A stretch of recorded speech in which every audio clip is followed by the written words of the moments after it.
The following program is a collection of stooges talking about happenings in the sports world. It is meant to be comedic informative. The opinions expressed on this show do not necessarily reflect the beliefs of their peers, their boss, or ESPN. There may be some cuss words because that's how humans in the real world talk.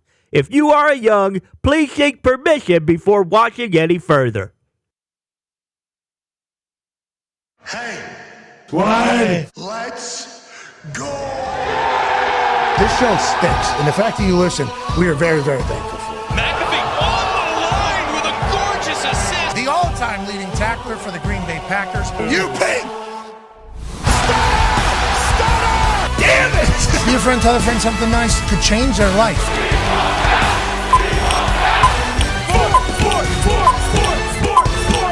Hello, beautiful people, and welcome to our humble abode, the Thunderdome, on this wide Wednesday, October 2nd, 2024. This program starts now. Football has a lot of news happening around it right now with one of our best players who is a legend for one particular organization who happens to be one of the most historic franchises in the history of all of sports. Then he makes a big-time move to another organization, gets a big-time bag, a new home with a quarterback that he knows very well and an offensive coordinator and everybody that kind of wants him over there, and they pay him big deal. Then the quarterback's gone, everything's gone, brand new operation. He says, I want to get the hell out of here, allegedly. And then now the Las Vegas Raiders have said, yeah, you can come and get Davante Adams, even though this conversation was happening all offseason. It was shut down as of yesterday. Now, Davante Adams is currently on the trade block. Whoa. There's a lot of teams excited about the potential of adding some greatness to your wide receiver core.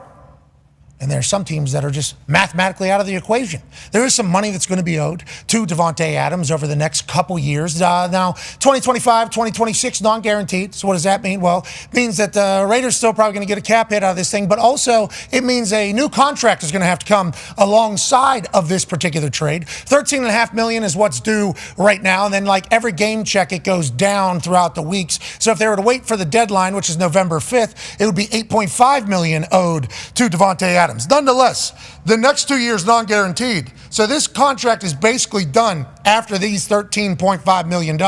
You would assume with how this type of situation normally goes with the NFL, a new contract would have to be negotiated, which is like $30 million, is what the going rate is for number one wide receiver. Now, Davante already got a bag. It went how it went with the Raiders. Is he looking to break the bank yet again in his prime? 31 years old, still one of the top guys of all time, has the most amount of touchdowns since he joined the Raiders in the entire NFL at 22 or something like that. Is he going to want to break the bank again? Probably going to have to get paid. So who will have $30 million to spend over the next couple of years? Who will be able to add another number one wide receiver? A lot of people saying New York Jets can. Whoa. And he'd want to play with Aaron Rodgers, wouldn't he? Him and Aaron made magic. Aaron on Aaron Rodgers Tuesdays for numerous years, whenever he was teammates, would say, yeah, that touchdown to Davante wasn't called, and we literally just looked at each other and we understood what was happening. Yeah, 8 years ago, we saw this same exact coverage, didn't we? And what did we do then? Well, instead of running a little stop, we ran a sluggo, and it was a touchdown. Him and Aaron speak the same football language. They did for a long time. We watched it. Aaron won multiple MVPs. Davante Adams became the number one wide receiver conversation in everybody's conversation. He's still that guy, is what everybody is saying around Davante. And if he and Aaron are able to cook that magic in New York City, in New York City, boy, that would be a hell of a story to tell. But don't leave out the New Orleans Saints. No.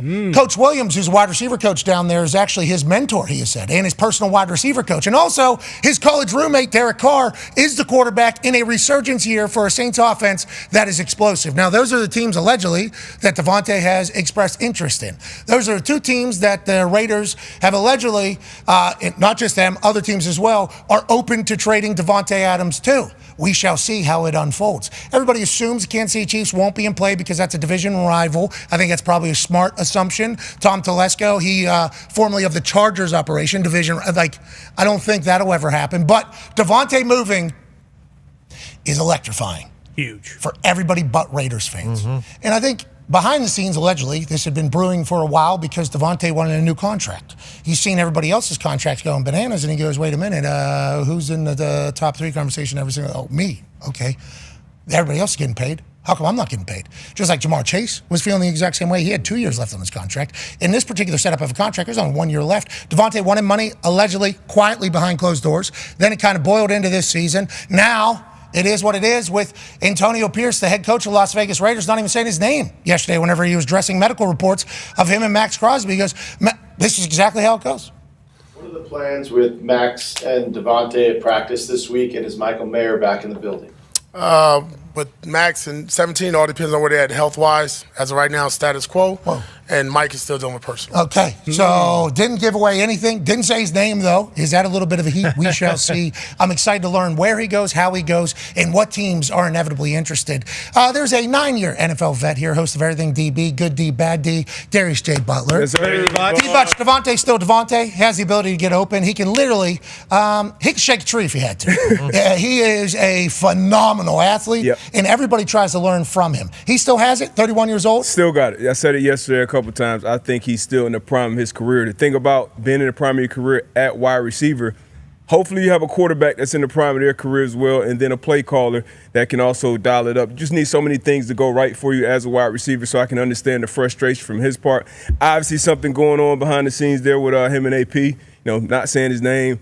That was big, wasn't it? Yeah, that was big. That was big. Yeah, obviously after, liking the Instagram posts as well. Aaron came on here a couple of times and talked about how they were watching receivers. So that's how he saw a bunch of Jaden Daniels film. They were watching some of the top receivers, neighbors, Brian Thomas Jr. So him being available, obviously the team and the organization was looking for another big play wide receiver, Davante hitting the mark. And another team that was up there too, the Commanders.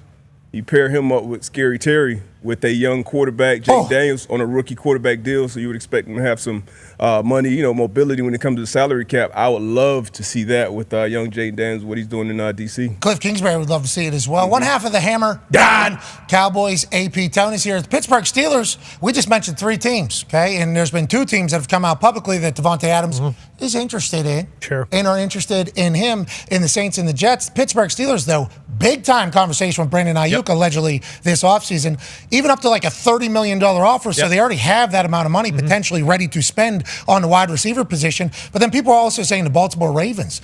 AP Tone is a Pittsburgh Steelers fan. Could you imagine Davante Adams going to the Baltimore Ravens when the Steelers probably very interested as well? Well, my words earlier today when we were talking about if he went to the Ravens. Do you remember? You said vomit, I think? I would throw up. I would puke everywhere if he went to the Ravens. But no, you would expect the Steelers to be in it. They were in it with Brandon Ayuk to the very end. Obviously, until the 11th hour, Jay Glazer reported that the Steelers were up for Ayuk, almost a Steeler. So you would assume Davante Adams would go there. Also, just a fun little tidbit. George Pickens said when he was coming out of the draft that he'd modeled his game after Davante Adams, kind of like that's a guy that he looks up to in the NFL. So that'd be fun. And what happened yesterday?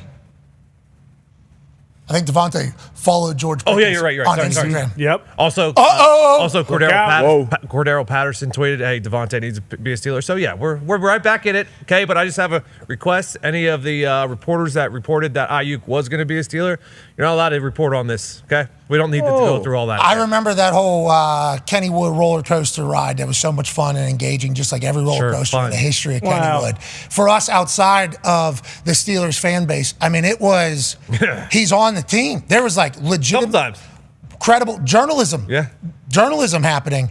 Hey, deal's done. Brandon Ayuk's a Pittsburgh Steeler. And you just we got 2 quarterbacks. What? We got Brandon Ayuk. We got this defense. I mean, from where you guys were to where you were then, and then all of a sudden Ayuk, he's going to stay with the Niners, take a bunch of money that was offered to him a couple months ago, and then he's going to wear the wrong shorts and kick those off. He's still not happy, but he's still doing his thing. So if he ends up going to the Ravens, what if it's because of selection? What if it's like Davante Adams was like, I want to go to the Baltimore Ravens, who he's already spoke glowingly of Lamar Jackson. Sure. And then he says, I don't want to go to the Pittsburgh Steelers. All of a sudden, are you guys the New England Patriots? Let's go. The Talks to Table at Boston Connor. And man who played 12 years in the NFL, Super Bowl champion, Jackie Moon, player coach, AQ Shipley here. AQ looks like the longshoreman union leader. He is not that. The hair, look at the goatee, a little bit darker. Right. You got a yacht, a little bit darker. That's a situation. That's the situation. We'll continue to be. This thing's getting gray real quick, though. Yeah, well, his is, I don't know if his. I think his is full gray, right? Yeah, his is white. Yeah, okay. He's white. He's been through dad, some stuff. We've learned a lot about him. Yeah, a lot the internet's learned a lot about him. Hey, let's get a deal done. Hey, come on, let's get a deal done. Let's get a deal done. Let's go. There he is. It's full white there. Every white with a goatee. Oh, you look like AQ. Yeah, I get that too. Every fuckboy looking white. I get that. You look. It's. Yeah. I mean, It's inevitable. I mean, that guy's head, too. the shape of good it. shape. If we gave you that gold chain and the I need a glasses. gold chain. Ears. Anyways, we learned a lot about this guy yesterday. Too much. Had no idea he existed, and I saw one video where he goes, "The cars, they're not coming. A lumber, not coming. Week 2. The steel, you think that's coming? Huh? It's not coming. Christmas? Everything gone. Boom. My boys. My guys. Holy shit. And then the rest of the world's like, he's right, but this ain't cool. Yeah. It's like, no shit. I don't. I think we're all wondering how the hell this has become a reality. Let's sort it out. Hey, smart people, figure it out. I'm on it. Sounds like don't. I bet you. Anybody I but do. anybody but AQ Shipley. I mentioned there beforehand, though, like if he's picking where he's going, and he does pick the Ravens over the Steelers, obviously there'll be some heartbreak from Steelers fans, but you guys are 3-1. Everything's good. We'll talk to J.J. Watt in the next hour. Excited to get his take on the Pittsburgh Steelers' first loss. First loss to the Indianapolis Colts. That's tough stuff. A lot has just too much. You guys are going to need that, though, for where you're headed, I think. You know, young quarterback Justin Fields had to experience an environment like that. Yep. Balled out. A lot of holding. What's that? What was it? Was that Escalade used to say? Or was it? No holding. No holding. Yeah, you're talking Colts about didn't and one get that memo. mixtape. Okay. Yeah, the MC. Yeah, I understand what Plan. you're We saying. executed a plan. Yeah, we damn right. Shane Steichen said, I got a plan for TJ Watt. We're going to hug them. We're going to show them so much love that they're not going to be able to take it. Nice. And that's what boys did. Yeah. And we got a big-time win. We'll talk about that. But Davante Adams, New England Patriots aren't in this at all, huh? Because you guys stink? Is that what we're assuming? Well, I mean, that's what we're assuming, but I don't know if we would just say that they aren't in it at all. I would hope they make a call because they do have the cap space. They have cap space in the future, too, so if he wants another deal, absolutely. My whole thing is if he doesn't have a no-trade clause, and it's not as if Telesco and Pierce don't have allegiance to him, like why wouldn't this be a best offer type of situation? I'm not saying the Patriots are offering the best offer because there are other teams out there that could easily offer more if they, really do believe they can go get a Super Bowl, which by all accounts this year the Patriots can't. But you would assume that they at least make a call, at least say something. Hey, look, we know we're averaging 120 pass yards a game, but why don't you come here? Why don't you come here and get 80 of those? So bitches? I mentioned Davante picking and choosing. I guess you're 100% right, especially with how it's going. They're not necessarily. I mean, that goes back to like what New England would do to guys. Yeah. Guys would come in allegedly and publicly display that they're not happy, and then go to Cleveland. Like, get out of and I was Cleveland right now. I don't. It's kind of the same as what it was when they I don't. threatened to. No, but get they Jones. had they had good times though. They had a couple. They had a year. Last year, Flack. Baker won the playoff. Well, and Joey Flack. Remember what Joe Flacco did? Yeah, they get right. And then they said, "Hey, you want another deal? Look elsewhere, bitch." But anyways, coaches and teams have done that before, and I guess GMs and teams have done that before where they go to like worst spot. For Davante Adams, AQ Shipley, you've been a coach, you've been a player. How do the rest of the league view, like, let's say, because there was a couple weeks ago, Antonio Pierce said there's some people making some business decisions. And he said on the tape, so maybe we'll have to look into the plays. But was he talking business decision behind the scenes too? If like Davante didn't want to be a Raider and he potentially, I have a there's no way that's the case that's happening, but is there a chance that teams are definitely calling and asking that question? Like, hey, where did this go wrong? Or are we in a modern era right now where people think if we get him in our building, he'll be better than it? We don't give a shit. Like, it's not going to happen in our building like it happened in other people's. Yeah, you nailed it with the second comment. Everybody thinks that whenever they get them in their building, they'll be completely different. And most of the time, that's the case, especially if it's a winning franchise, right? When you look at this, he comes out with a hamstring on Thursday. It's like, we stink. Meh. I'll wait a couple weeks. There's a chance it could happen. We're not it saying could Davante happen. did that. Yeah, This could happen. In theory. And I've seen it happen, right? Like I've seen it happen in buildings, especially, you're 3-6 or 3-5. It's like, whew. Those 50-50 injuries where you normally go? Nah, we're shutting it down. We're shutting it down. And you can only be who you can afford to be. Not everybody can do that. Obviously, bottom half of the roster, I got a 30-70, and I'm taking the 30 to play so that I can get on the field because I can't be I'll lose my job if I get injured. I can't play in there. Not saying Davante did that, but these are questions that teams will certainly have whenever they're calling the Raiders. For sure. And then I think back in the day that mattered more. I think now it doesn't matter. Like it not working here in Oakland and him saying 17 and all this shit happening this quickly into this season when seemingly going into the year, this guy's one of our pillars. We're going to build around this guy. Yeah. This is the Raiders culture that we want. That was basically the conversation that was happening. And now it's like we're going opposite directions. I think back in the day, teams would have cared more about that thing. The word distraction, I think, back in the day meant a lot more around the league. Now it's like, can a guy ball? Yeah. we can get him. Bring him And in. he'll be better. He'll be better with us. And I think that's not a bad mentality. I think that's a good thing, not a bad thing. But it's like, I wonder how many people will wonder why and how this all went wrong. You'll definitely wonder, especially when you're trying to read the tea leaves, read the writing on the wall. But the thing about Davante, he's already built up his credibility of who he is a pro. We've seen him get paid, who he is with money. So it's not like, at least for me and everything that we've seen, once again, when Aaron was on yesterday talking about Aaron Jones, Davante was one of the guys that he mentioned. Jordy was one of the guys that he mentioned. And I, from the outside looking at how this guy plays, you can tell almost, how his teammates react to him, how much he loves the game. When they were sucking last year, when Jimmy G was throwing him, in the big hits and he was pissed off, he was still coming out there showing up and giving his best effort. And then the other part of it is, if you come to a championship culture, if you come to a team that's built to contend or compete this year, you expect to get the best out of Davante. So I don't think it'll be any concerns at that point with him. Now, if this is a rookie or a guy maybe on their 2-3 years in, you may have some question and concern, but I think Davante is pretty much solid on who he is around the league. I said earlier he could shake a tree. I think like a redwood would actually go with him, think that he's going one way. He's shaking the phone booth. His cuts are just so deliberate, and so he's not like Tyreek Hill runs a 4.2, right? So that is a way. He might be the fastest guy in the world. That is a weapon at wide receiver to get open. Yeah. Right? That is a way to get open. This dude is not the fastest human on earth. Very fast, but not the fastest human on earth, and can get open on anybody. Yeah. Like that Play is, and his catch radius His hand. is stupid. It's like, that is why I feel like he understands he's the number one wide receiver in the league, and I think he wants to get back to proving it every week. I think he wants to get back to a team where he can. And get a quarterback, man. I need a quarterback. Gotta get with a quarterback, because all the things you mentioned, his suddenness, his ability to separate, his ability to catch, show late hands, read coverages and adjust the coverages, mid route. That's the tough one. When receivers are out there thinking, a lot of people will say, hey, this young guy, he was a 4.3 guy, he's 6'3", he can, all these different things, but you got to be able to get open consistently. Obviously, you got to be able to make contested catches. You got to be able to read coverages. Your route will completely change if it's single high and it rotates to split safety post coverage. And if a quarterback can't trust you to know exactly where you need to be, they're not going to throw you the ball. So all those things he still has at an elite level right now with Davante Adams. Well, and that's why it's like outside looking in. Sure, you could view it as like, oh, this guy's, a problem. Maybe he is. Pat had no idea.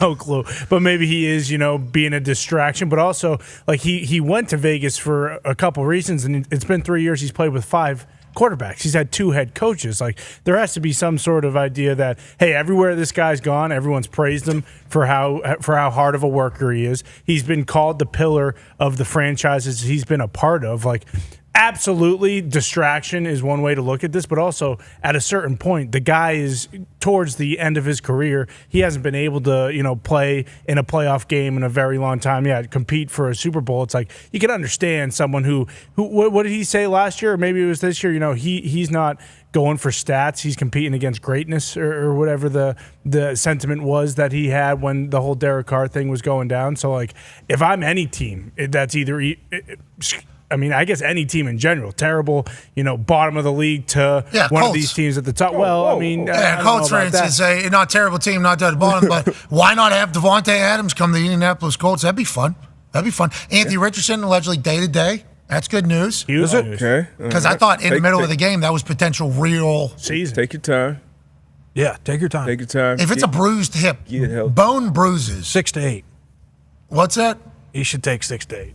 He could make sure. I would say that much time, but what is your problem? Healthy, feels like you're saying something else. We want to be out there playing, but the stat you threw out there, and I was surprising me. You said Davante Adams leads the league in touchdowns. 22, yeah. Since going to the Raiders. Since he went to the Raiders.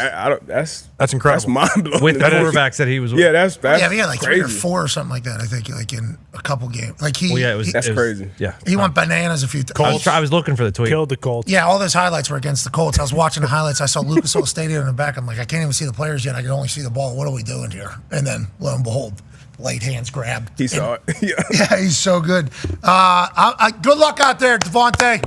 We hope you find what you're looking for. Come to New England. Come to Indianapolis. D-Butch has 7 teams he'd like to see you on. I want to see him with a good team. I like good players competing late in their career. I think Lions would be so awesome. That would because they don't have like a Davante type with the Lions, and that team would be so fun to watch. They just scored 42 points. Add Davante into that. Well, and the offense coordinator, Ben, is incredibly creative. He'll figure out ways to get him the ball. Yeah. It just wouldn't be a Brad Holmes move, though. They haven't made any moves like that since starting there. That's why they've never But I won would a bowl. love it. Don't get me wrong. I would absolutely love it. That truck that they were building on Monday Night Football, those draft picks, you put some nice 22s on there. That's Davante, baby. You're right. Boom. Didn't even think about that. Legit. Not very that run was interesting. I had an Escalade on 24s. Those are big. It couldn't turn, really.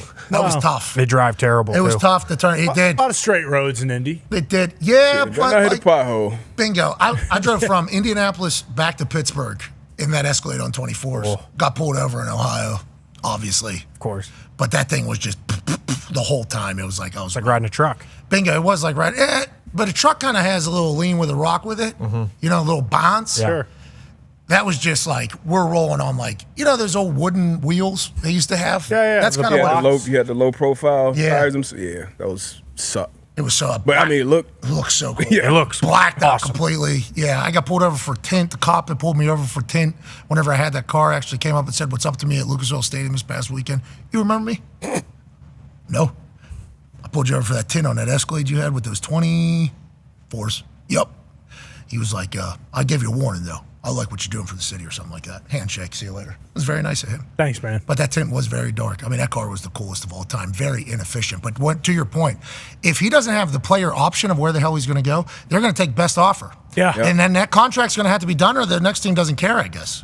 I guess the Raiders will not care if the next team has the deal done or not. The Raiders are just looking for whatever they'll give them. Was that second round pick? Was that a legit report? I think multiple people had that. Yep. I think Schefter had it. I think NFL Network folks had it. I think the athletic people. I think everybody kind of reporting the same thing. So it was all very interestingly timed, the news breakage and what came out, what teams are interested. It was like looking for a trade, and then it was like going to need a second to get this thing done and something else, and then it was like Davante's interested in, or teams are reaching out to teams now that might need a veteran wide receiver. Davante's interested in Saints and Jets. Like these all came in like 25, 30-minute increments. It was like very interesting how it kind of all laid out. Hopefully it all works out for all parties. Hell yeah.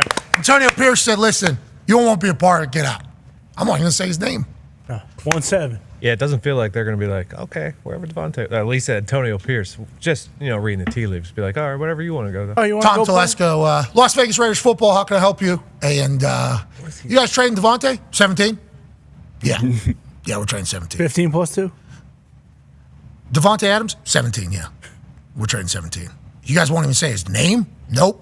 Okay, so you guys really want to get rid of him. Here's the deal. All right, I'll give you a fourth rounder. Why do these guys go for such...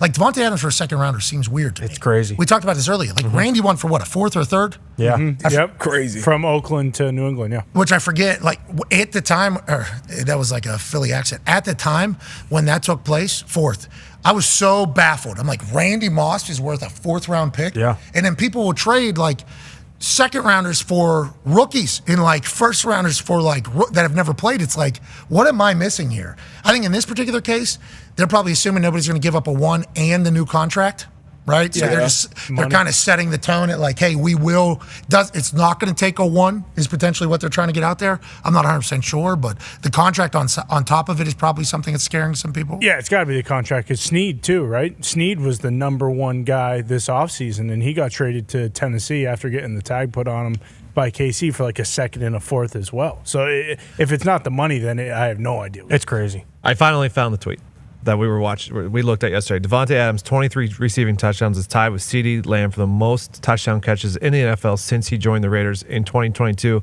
That's with quarterbacks Derek Carr, Jarrett Stidham, Jimmy Garoppolo, Aiden O'Connell, Gardner Minshew, and Jacoby Myers.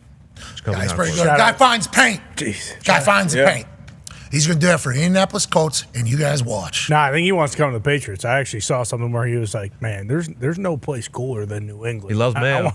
He does love That was Mayo. AI. He praised Bill Belichick on the shop, or excuse me, Robert Kraft on the shop. He was like, it means something more that the New England Patriots have a black head coach. I really love that you did that.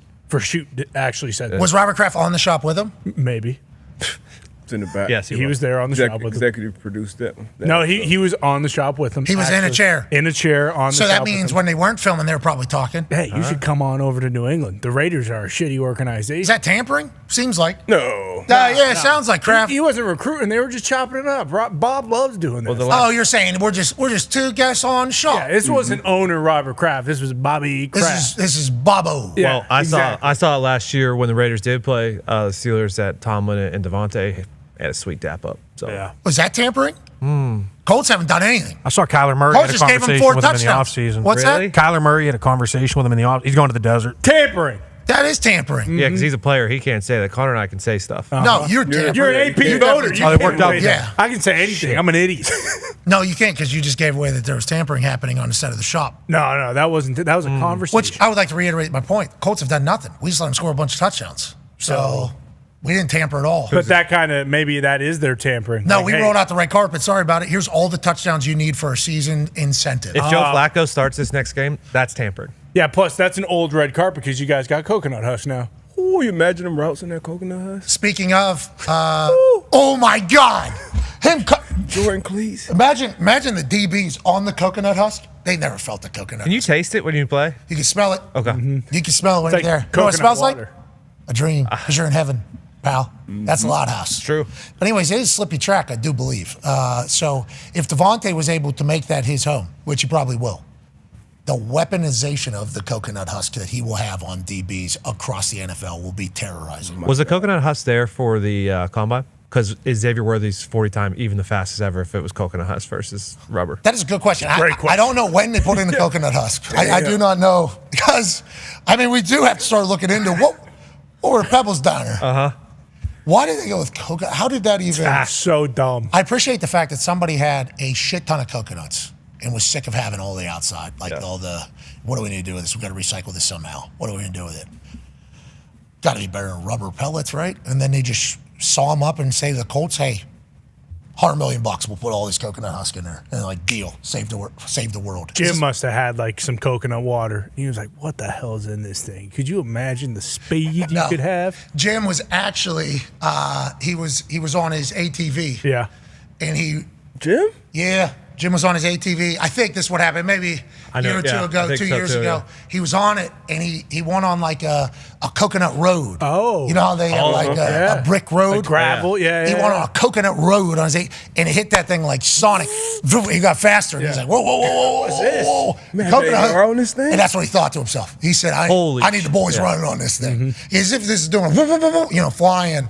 I need on there. And that's potentially how it came together. That makes sense. That's alleged. We do not know if that's 100% true or not. We're just saying. That's what I would figure would happen. Or maybe he was just nuking pina coladas and he was like, God, I love coconuts. Let's make this a field. There's a chance. Okay, each week this season, we're going to check in with the Super Bowl champion whenever he joins us about what he thinks the big talking points are about the NFL the past weekend. Ladies and gentlemen, it's time for Talking Points with AQ Shipley. Let's go. Hey, Goose, what are the talking points out of last weekend, week 4 of the NFL season? Yeah, this week we're going to start with the Detroit Lions. I know you guys talked a lot about them yesterday, but Jared Goff was unbelievable. He was 18 of 18, right? Pretty good. Didn't let a single pass touch the ground. There's a couple throws that I pulled off. Check this out. If Foxy can stop this as they're running this little crossing route right there. Look at this. He's trying to avoid Laporta in this route concept as the crosser. He's not even looking at the ball. Ball's already out. Jared Goff drops this thing in an absolute bucket and now puts it right on Jamison Williams as he goes 70 yards to the house. Perfect timing. Just wave him in. Come on. Hey, Come on. Wave him in. Pulling the trigger. Jared Goff pulling the trigger on Anticipation. that. There's a couple quarterback clips of starter maybe not throwing the ball and on time, and then backup coming in throwing the ball on time, and it just being two very different outcomes. It's a whole different world. That is what offenses are. Jared Goff and Ben Johnson speak the same language out there. Another throw you have from Jared Goff? Yeah, another one. So we got a deep dig to Patrick a little bit later. You'll see 4 DBs. Watch him fit this thing in. Again, on time, no patting the ball. Ball comes out in between 4 DBs. Perfect pass down the middle. It's unbelievable. It's unbelievable. When he is untouched and unbothered in the pocket, he's as good as they come. And the biggest thing is when they lean on that run game, it sets up the pass game. Jared Goff, Ben Johnson, and Jahmyr Gibbs and Montgomery. Filthy. Obviously a great tandem in the backfield.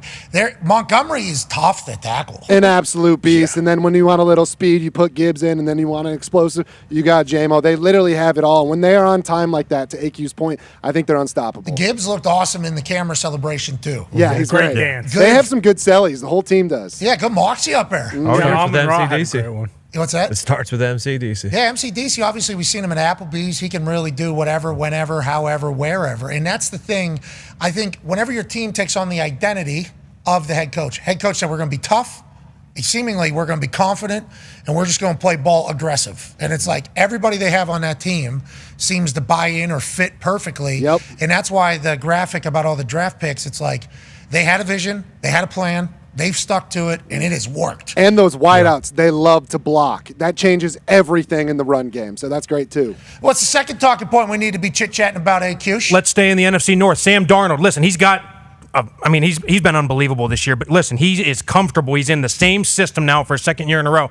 Comes from San Fran as the backup with Kyle Shanahan, right? Kevin O'Connell has history with Kyle Shanahan. You can tell he's comfortable now. There's a reason he was the third pick in the draft, right? He is so talented, and now he's putting it to use. He's comfortable, ball out on time on the stutter go to Addison. Perfect ball drops in the bucket. He's just been unbelievable. And you can tell how comfortable he is. This is the biggest thing when you look at him, a Baker Mayfield, guys that are comfortable in the situation, and their talent seems to shine through. This ball was unreal. Yeah. Back shoulder pass to Jefferson. Get off of me. Let's go. Keep it moving. Okay, so I saw a clip from the sideline. Josh McCown was talking to Sam Darnold, and he talked about how on the previous touchdown, Justin Jefferson was either crackback or blocking downfield big. For Addison, maybe, I think, scored before this. Justin Jefferson was blocking really, like, full effort blocking Justin Jefferson downfield, and then he gets rewarded with a touchdown on the next time. Josh McCown was like, football gods or football karma is very real. It'll always bless you or something like that. The big thing, too, they got a great offensive line, right? Like, that's the biggest thing. Like, when you're a third overall pick, you're going to a team that's not very good, right? Yep. So you're stuck behind a bad offensive line. Typically a bad offense, typically a bad team. These people get thrown into a situation that's bad. Now they get put in a good situation with a good offensive line with talent around them, and their talent shines. Callus, Mator, everything like that. What's the last talking point you think for the weekend? We get a little rhyme here. What's that? AQ's snap foos. Oh. You see what we did there? Oh, like snafu, Tone. Yeah, like Tone, it's like snafu. That is, but it's that's snap. clever. You see what we did there? That's pretty clever. But it's a snafu. Get it? Yeah. With cadences. Yeah, because Cadences. snap stuff. Snapping, yeah. That's right. This weekend, big conversation. Cadence is the biggest conversation of the week. Let's start with Mr. Zach Frazier. Obviously, we talked about this. Justin Fields took the blame. As you see the left guard tap right there, he's looking back. Everybody's on the wrong page. When you're in an away environment, silent cadence is everything, and this is critical situations. You're going to see 3 plays here in critical situational football where people aren't on the same page. Regardless of whose fault it is, it looks like that was a double count. Let's go to the Browns game. Same exact thing. You're going to look, left guard taps, quarterback's looking, ball hits him in the chest, obviously not on the same page. Obviously the offensive line's going to react, so it's like, oh, they weren't on the same page. Here, you're going to notice it big time. Let's take a look at number 75, the right guard, as we're looking at it to our left. He's going to look back as the ball snapped. Doesn't even know the ball snapped. He has no clue. That's a snap foo. Those are a snap foo. But here's the deal. 3 critical situations, 3 centers, and 4th down, need to have it situations, and you have miscommunication on the road. All 3 teams has to be better. These are things that are going to get worked out throughout the course of the year. Yeah, and when you talk about Frazier, he's a dog out of West Virginia. Justin Fields said he was looking at something. He basically took the blame completely on it. I assume there's numerous people in there, which is what the guard afterwards said. It's on all of us. We're all on different pages, which is something early in the season, going to continue to work through. A lot of us, though. Yeah, exactly. That's what happened. We're blissing that Tough play. environment. He thought he got tapped twice because the place was freaking. It was pretty shaky. It was really man. quiet, actually. He's looking, he's seeing linebackers. Oh, shit, Gus Bradley done bliss. What's the hell? You can see the left guard looking back there. Same thing. Well, left Just guard reaction. and center are both rookies in that situation. Yeah, so it's early. Rookies in the lot house. He's all 4th quarter. Yeah. Yes, and if you think this doesn't happen to every center, it does. It's happened to me. It's happened to Jason Kelce. We've all had snap issues, especially on the road. Play clock's running down. That's what happened in the Seattle game. Like, you see it, and you look in the corner of the end zone, you're like, 2. It's like, ball has to come, right? And that's the situation. But it's like critical situations, 4th down, need to have it. All these teams needed plays to either come back or win, and It's just bad timing, bad situation. Okay, so let's think about everything that goes through the head of the center. Fourth quarter, exhausted, tired. Okay, got to have to go physical contact here every single play. That's kind of how the job is. You're tired, sore. A lot of shit, okay? Tough to communicate, try to do it. Then also got to remember the play. Okay, what's play? Might be having to go, second that might be ace blocks. Yeah, that's in the run game. Yeah, might have to ace here, might have to go up and get to second, might have to send one, go to another. Oh, I got to kind of map out where all these people are that I have to do. Oh, yeah, and then also have to remember what we're on. Yeah, let me give you a quick little synopsis, right? You break the huddle, you get to the line. Okay, Mike's 52, sort right, you guys are man. Okay, hey, easy, lefty, back, you got the free safety. You guys are in a sift. Hey, we're going sort left. Oh, shit, what's the snap count? Right? Like, that's what happened in the setup, right? Or it's, you get a tap on the leg, right? There's been so many times you have to come up with a different language. I know when I played in Philly back in the day with Michael Vick, he came up with there was a dummy color, right? So it might be orange. Orange means nothing. But whatever the first digit was, right? So if it's 21, the first digit's 2, it's on 2. So orange 21. Orange 21, orange 31, it's on 3. Orange 13, it's on 1, right? Like, you have to come up with that because there's so many, I think I've heard people say balls. I think I've heard balls 22. I think single, double, triple, right? Like, you got all these things, right? And alpha, beta, there's so many different things you can use. But Charlie, bingo, they always pick up on it on defense. They pick up on your calls. They pick up on your signals. So you got to have something. Field goals. Ursay was on 3 because he had 3 daughters.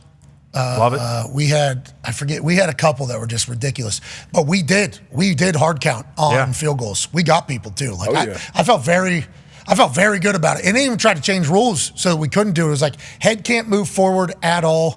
Hands can't move towards line of scrimmage at all. All you can do is just open it. So the suddenness of it all is a big deal. People being able to hold their water, massive deal though. Huge. Like Vinatieri could hold his water. So with the greatest of all time, we can go, like we can do that, which helps the offensive line, helps Vinatieri, helps everybody, but it takes a lot of people being able to hold their water in a situation in which they are exhausted. And I'm jogging off, just had great water. I'm having a good time. Feeling good. Hey, Ursay, hold your water. Yeah, let's not be jumpy up there. That's the other part of the equation. You just said it. You might be on a 14-play drive, right? These guys are tired. Hold the water is a big deal. Yeah, and that's why the Aaron Rodgers stuff is so fascinating. On the other side, the D lineman, like Robert Mathis, you would hear him or talk, hey, we got a cue, we got a guy that's giving it away, or when it's snap, or when the center looks up, at this point on the field goal, when the punter looks up, if you're that corner, Isaiah Rodgers blocked a big one this week, didn't end up, helping them win the game. But the defenders are always looking for something to give away so they can get that just extra half. And in the fourth quarter, at that point, you got a good beat on the cadence. You got a good beat on the quarterback. You got a good beat on their flow. So, that can be very, very stressful for those guys. That is why, because habit breakers and everything like that are such a big deal for us. That's why we did it. I assume quarterbacks have numerous reasons to do it. Aaron views that as a weapon. It is a high-level weapon. He is the greatest in the history of football. And I think it's the most amount of touchdowns with false starts, too many men on the field, all those types of things, taking advantage of it, which is why it did become kind of a pseudo-convo when Salah's like, we're going to have to dial it back a little bit with the cadences. Is like, hey, the reason why this guy is who he is, one of them is because of the cadences. So whenever Aaron is presented with a question like, hey, her cadences are a part of the problem, which is not exactly how Salah said it, but, kind of in that whole thing, he feels like very attacked in that moment because it's like, hey, I work my ass off on these things. We work our asses off on these things. They've been very good for us for a long time. Maybe we needed everybody to be better, in this entire thing. And it's, I'm happy they kind of got it sorted and figured out. Cadences are a big conversation though right now. Huge. And it's huge. There's so many times the tackle used to come back in the huddle and be like, yo, we got to stop going on silent one. This dude is jumping. He's halfway in the back. It's got to change.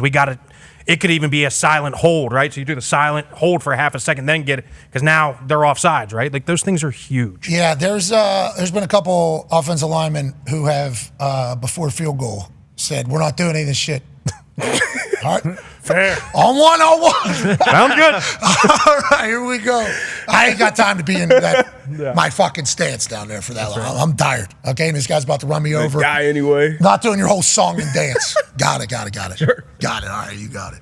Our guest, I believe, is in the building, which is fantastic news. What an honor this is going to be. An honor. Yeah. I can feel it. Hold on, yeah. You can feel it, can't you? Yeah. Mm-hmm. You can kind of. Can absolutely feel it. I can feel it right now. Uh-huh.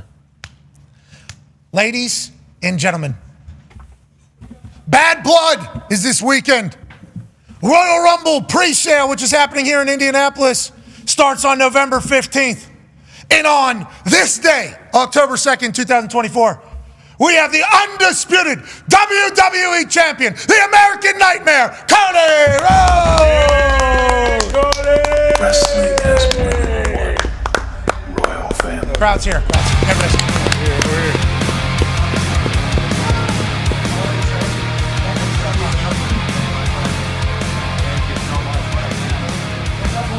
How you doing, Jim?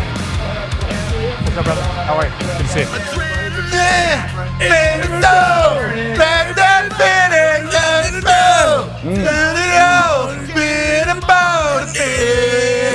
There it is.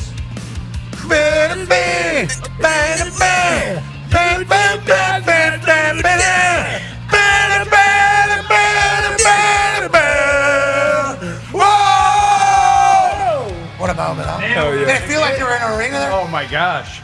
I feel like I'm in the Thunderdome. Oh, the old school one. Remember back in the we're Florida down there. Couple Thunderdomes. Cody, it is an absolute honor to have you here, and I appreciate you acknowledging us. Here, I can move that up if you want that back one there. Where we go? This right here? You do it all, huh? Well, I hate these things, so I got to figure out how not to. There it is. Boom. Thank you, sir. Hell yeah. Thank you. Anything for our champ. Uh-huh. Anything for our champ. Thank you. Congratulations on all the success since becoming champion and finishing your story. Numbers for the WWE, merch, tickets, ratings, deals, everything through the roof. Hey, you're a draw kid. Way to go. Come on now. Way to go, Cody. That's got to feel very good, legitimately. Oh, well, you mentioned numbers. Something the top brass shared with me on the way here that I was rather excited about. Last night was NXT's debut on the CW, and those early numbers are quite incredible for NXT in terms of where it had been to where it is now. I'm excited for those to come out today and everybody to see just how much of a splash they made on their very first night. Hats off to CM Punk, Triple H was there, and Shawn Michaels and Baldo, who run that operation. All those guys are killing it. So Yeah, Baldo. WWE's on fire. Baldo's a legend. I consider myself an NXT legend. Headlined Black and Gold legend. Premium live event. Couple of them. Had another, it didn't headline, it wasn't main event of that one, but nonetheless, love NXT, love the move it's making. Business is on fire. WWE business is on fire. I know we have Bad Blood this weekend. You got a lot cooking. You're teaming up with Roman Reigns. Is that accurate? We've been in football season. Mm-hmm. You and Roman Reigns are now tag team partners this weekend. Is that right? Well, you guys have been in football season, so I'm sure you saw what just went down with Alabama and Georgia. I'm sure Yeah. Did you see that? What a life. Yeah. Fantastic. You guys get to cover. So I was at a live event and I went into the ring when Georgia was getting destroyed. And I'm a Georgia guy. That's, Broad Street's the first place I ever used my fake ID. That's my life is the dogs. I went to Georgia football camp as a kid. I took a picture with Uga, all this. Which one? Which Uga was it? It wasn't Uga 5, because Uga 5 was the legend who took the bite at the Auburn player. Yeah. I'm not sure. I didn't know that. This is before they started acknowledging the count. Oh, yeah, kayfabe, same Uga. But by the way, Russ is the most underrated Uga, the one who was the stand-in Uga for a minute. I don't know if you know this so you're story. this dialed in of a Georgia fan. I love my dogs, which anyways, though, but seeing all that, gosh, you were asking about Bad Blood, and here I am talking about you went Alabama. out to the ring. Georgia was losing. They're completely out of it. You kick somebody's ass. You come back. And I came back, and I was there for the 13 seconds or whatever that they were in the lead, and I was explaining to my buddy, like, this is SEC stress. This is what it's all about. This game and the first game at this point with an expanded playoff, I don't know. I think we're going to see it again. I would hope. But you're looking at Alabama. You're looking at Georgia. You're talking about Roman Reigns. You're talking about myself. Walking into Bobby Dodd on that field and just being on that campus. I grew up in Georgia. I know every inch of that state, but that's one place I don't know very well. because that is where smart people went to school. Georgia Tech is what we're talking about. He and Yes. Roman Reigns met at the 50 with some lights and SUVs around the outside of it. And they were saying cinema is what was being said here. But it was great conversation between two absolute icons and legends. And inevitably, we shook their hands. We didn't shake. Did not. We didn't shake. We agreed. You being such a wrestling fan yourself, a wrestler yourself, again, legend of the NXT Black and Gold era. War Games. We lost, but Undisputed Era failed us. You know that there's always this will they coexist thing when you get the odd couple tag teams. Well, who's going to turn on who, whatever it may be. This was a good way of setting up. That's not what this match is about. We've agreed to coexist. But you didn't shake. We did not need to shake, and I wish people could have been on the ground there in Bobby Dodd to see, there's a suspension of disbelief in sports entertainment, but I wish they could have been there to see how real it really is with myself and my tag team partner at Bad Blood. We stood on opposite sides of the field for all of the pre-shoot as they were getting the lights and everything ready. No discussion whatsoever. No awareness of what the other might say to the other.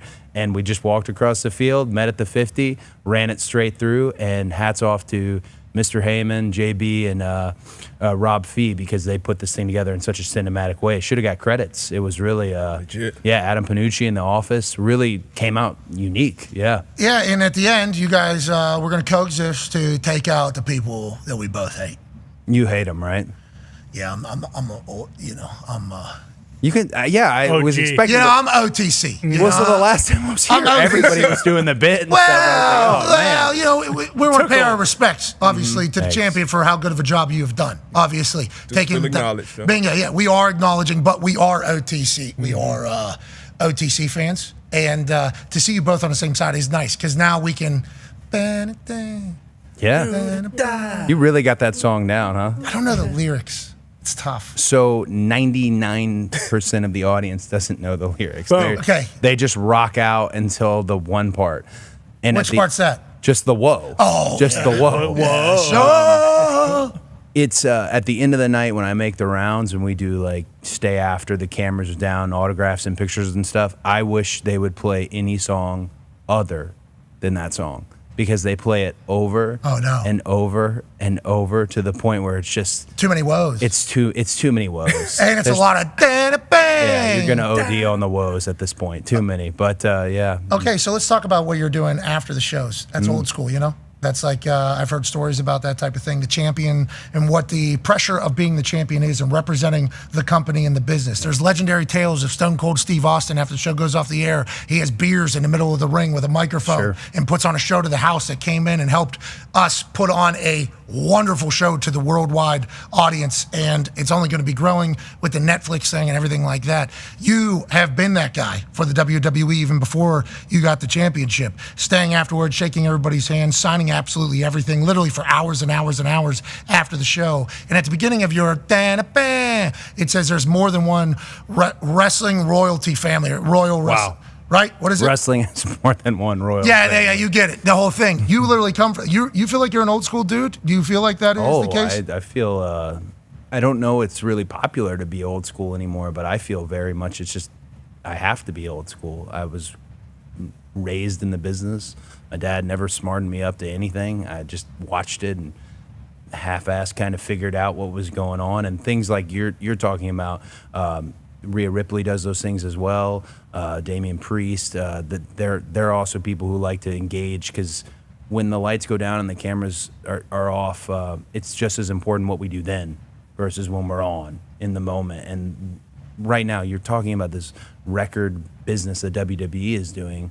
Well, I've watched it because I grew up in it. It goes up and it goes down and it goes up. And I'm of the thought that I know where I'd like to get with WWE. I know WWE's expanding. I've heard our marching orders.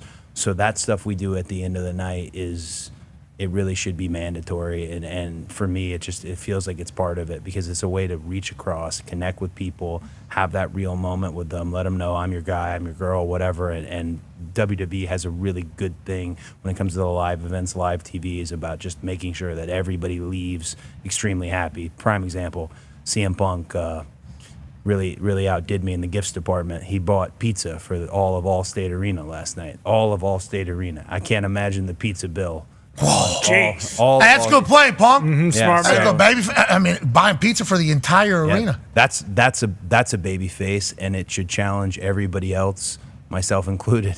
I don't know how long. Why don't you start doing that, Bub? The gift giving imbalance. I don't know what. Oh, it is. yeah. Pizza Hut. You get everybody Pizza Hut. Boy.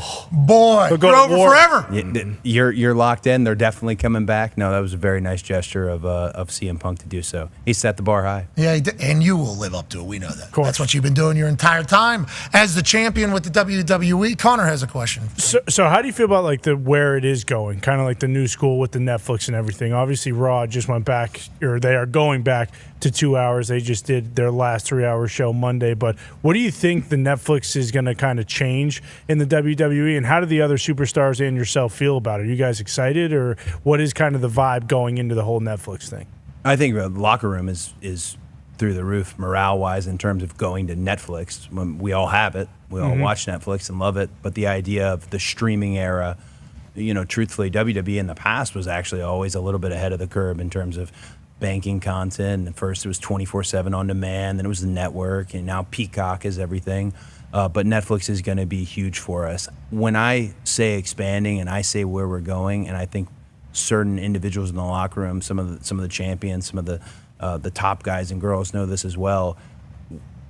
We're going up in terms of our public spotlight, I suppose. College football, NFL, those are the biggest things on the planet. They really, really are, right?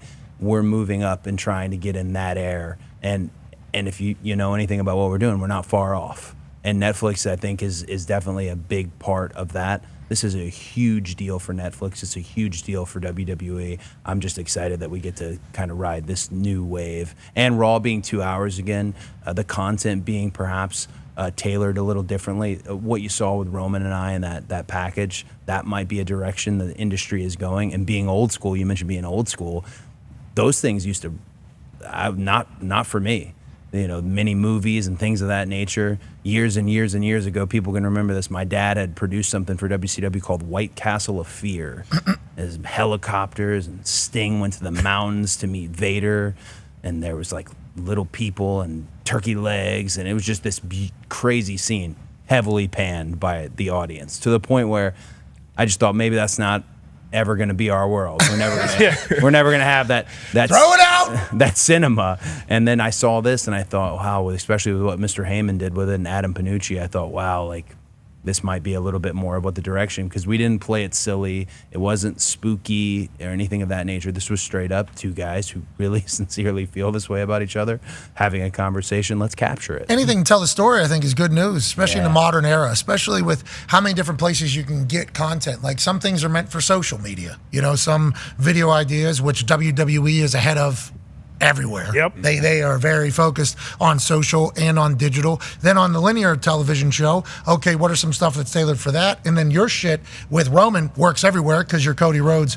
and Roman Reigns. But it's like the storytelling ability that the WWE has is second to none. That's why I'm so incredibly lucky that I get to work over there. Cannot wait to get back to your world. Cannot wait to get back there. Now, when I was stopping in WWE and college football and college game day was starting, every house was filled. That's still happening everywhere. Now we're doing more stadium shows. SummerSlam is going to be 2 nights. Royal Rumble is happening here in Indianapolis. The presale goes up on November 15th. You can register right now to get on a list, to get an email link sent to you whenever presale starts, because all the good seats you see in these stadiums, I don't want to say they fill up fast, but there's sections that fill up very fast. Not there's a bad seat in the house, but if you're looking to get in a good spot, you should register for the pre-sale announcement on November 15th here in Indianapolis. Indianapolis, easy to get to from a lot of places. It's going to be packed out. Great hosting city. Indianapolis should be a place more people know about too. Agreed. Concur. Like for the big PLEs, their destinations. WrestleMania is going to be in Las Vegas, and then you think about all these markets in the U.S. Indianapolis, people need to get up to Indianapolis. Good hosting city. It's a good hosting city. Great host. Like doors open everywhere for you whenever you're in town for any event. Royal Rumble will be here. SummerSlam will be here. WrestleMania will be here. Royal Rumble first on February 1st, which is the weekend in between the NFC AFC Championship games and the Super Bowl. Years ago. And this is, I don't know if I should share this, but I'm going to share it. Years ago, I like that. I was here for the NFL owners meeting. There was no reason that I should have been here for this NFL owners meeting. I was tagging along with somebody else at the time, and I was there. But all I did was there's a steakhouse here in Indianapolis. I believe it's called Prime 47. Oh, yeah. You guys know about Prime? Okay. Oh, yeah. And that shrimp cocktail was worth the trip. Okay, so that's where I spent the majority of the NFL owners meeting that I should have never been near in any capacity. But so Prime 47, great hosting restaurant here in Indianapolis. Pacer games, it's right next to it, the arena basically, and also Combine. It's packed out every single time. That's what it was. It was the Combine thing, I believe. That's why we were there. Yeah, Prime 47 is one of the spots where a lot of business gets done. A lot of business gets done. I had this brief moment in my life where I had this link to the NFL, and this was through the Khan family and the Jags and everything like that. But I have this one story where I knew I've overstepped my NFL time. Was Miami Super Bowl, the 100 team. Yeah. Emmitt Smith got on the elevator with me, and he had his red jacket on. They're about to announce it, and it's Emmitt Smith. It's cool. Kind of hanging out. But I had a suit on. I felt like I looked the part, whatever. Maybe I looked like I owned something or worked in some capacity. With that tie? I don't know. And he looked at me and he said, he goes, the bus leaving in 20 minutes? And I didn't want to tell him that, I'm not in this at all. I'm a spectator. So I thought about it for about a good, 3 seconds. That felt like forever. And I just looked at him. I said, yep. Yep. And I was so glad when he got off the elevator. There were other guys in the red coats like, we got 20 minutes. I'm like, oh, thank Nailed God. it. I did not lie Nailed it. to the legendary Emmitt Smith. So, Look at you putting up a solid, confident front, too, and giving the right answer. It's a beautiful thing. Yeah. Cody, we'll be coming up here on a hard out in like 2 minutes or so. What do people need to know about the American Nightmare Cody Rhodes tour that's continuing? Obviously, title's not on the line this weekend. Not on the line this weekend, but there is something that happens at Bad Blood, I guess a video package or a vignette that's going to play in the show. I've got to keep it vague, but there are big title implications for Crown Jewel moving past. Oh! Here we go. Sorry for being so vague, but a little spoiler there. In addition to that, WrestleMania 41, I am looking to do what I've done 3 times now and enter the main event, but I think it will be something that perhaps is bigger than anyone anticipated.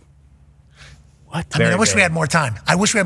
Obviously, the airlines, thanks for messing up everything all the time. Of course. Okay, you're trying your best, but you're messing up everything all the time. We don't love it. We have to deal with it because you're in charge. Yeah, okay? my agent sucks too because he's asleep in LA while I'm going through all these travel woes. Oh. The pilot telling me, text me. What text you? I don't know what I'm supposed to do. Sleepy suit? Come on. Wake up, agent. Wake up, suit. What are we doing out there? All right, well, we appreciate you stopping by. Congrats on all the success. You're the man. We're all big fans. Obviously, we're OTC. Someone in here can't be. There's got to be someone non-OTC. Okay, so there's a D-Bone. There's a guy in the back. His name's D-Bone. Big Mark. Here's the worst part about when I said that. I looked over there and everyone turned around. Like nobody. He's one of your biggest fans. One. He's your biggest. Oh, that's my guy. All right. D-Bone! I know one Bone! I love this. He's nervous. T-Bone. He's too. nervous. We got another one Here too. he is. He's T-Bone. Yes. Looking like Hal Jordan in that jacket. Marking out. T-Bone. What a moment. Wow. Hell yeah. Wow. Oh, cleaned my out. God. Very cleaned out. T-Bone. D-Bone, good guy. Yeah. Wow. D-Bone, anti-Roman Reigns. Just made his life. So everything you're about, he's about. So congrats, D-Bone. Guy's got a little zipper burn, if you know what I'm talking about. Yeah, big time. We'll be back on the other side. Be a friend, tell a friend something nice. Might change their life. Cheers. Without further ado, ladies and gentlemen, the commissioner of the NFL. Don't listen to them. No. Roger, good. Shut your mouth. I appreciate you. Thank you so much for joining us. You're our commissioner. Don't worry about these bums. From us to you, we'd like to give you a gift that we know you're a big fan of. Ladies and gentlemen, some peanut M&Ms for our commissioner. This is just why we're on set? Yep, you can take these with you. You can take them home. I might just I got a gift for you. What? Oh. You ready? Yeah, I like that. With the 222nd pick in the 2009 NFL Draft. Oh, yeah. The Indianapolis Colts select Pat McAfee. Hunter, West Virginia. Hell yeah! Come on here, baby. Good pick! Thank you, Raj. I'll pick him up. Thank you, Raj. I'm not going to pick you up because you got that That's back. all right. Yeah, That's all yeah. right. I got it. There's your card, baby. That's real. That's awesome. I've been keeping that for, 15 years? You had it in your back pocket this whole time. This is cool. Thank you for this. So whenever we say that you have to answer to 31 billionaires, how accurate is that? 32. Well, you're not counting Green Bay? Yeah. Okay. Because Doesn't count. Big Pop. There's a Green Bay Packers. I didn't know he did. Yeah, no, that was. I don't actually think that way. I actually think I answer to them. I think I answer to the media partners. I think I answer the players. I think I answer the owners too. The idea for me is to try to keep everyone happy. I always say that my biggest job is not to piss off more than 24 owners in a given day. How did you know the draft would be awesome if you traveled it, and did you see this happening? I'd be kidding you if I thought it was going to be as big as it is. We felt like we could be bigger than we were in Radio City. But what happened is Radio City actually put a holiday show in and said, you can't have the draft until June. And that's when we said, we're out of here. So they kicked you out. That's when we went on the road. Well, Taylor Swift, we know. Well, that's a different kind of influence. How about, hey, listen, a lot of jokes from They're booing Taylor Swift. Yeah, you can't boo. They're idiots. Yeah, you're going to be a part of an album. Wow. Do it.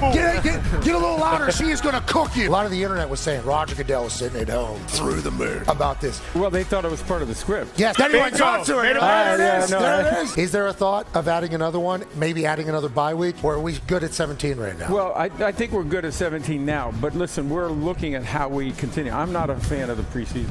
I don't think we need waste of time, right, and energy. I don't buy it, and I don't think these guys like it either. Well, that's spend full price for the tickets for those games. No, they're actually discounted now. So thank you for doing that. I'd rather replace a preseason game with a regular season any day. That's just picking quality, right? If we got to 18-2, that's not an unreasonable thing. The other thing it does, which I thought you were going to, is that ends up on President's Day weekend, which is a 3-day weekend, which makes the Sunday night, and then you have Monday off. So that's wow. Now we're cooking. See. The following program is a collection of stooges talking about happenings in the sports world. It is meant to be comedic informative. The opinions expressed on this show do not necessarily reflect the beliefs of their peers, their boss, or ESPN. There may be some cuss words because that's how humans in the real world talk. If you are young, please seek permission before watching any further. Hey. Why? Let's go. This show stinks, and the fact that you listen, we are very, very thankful for it. McAfee on the line with a gorgeous assist. The all-time leading tackler for the Green Bay Packers, UP. Damn it! Be a friend, tell a friend something nice could change their life.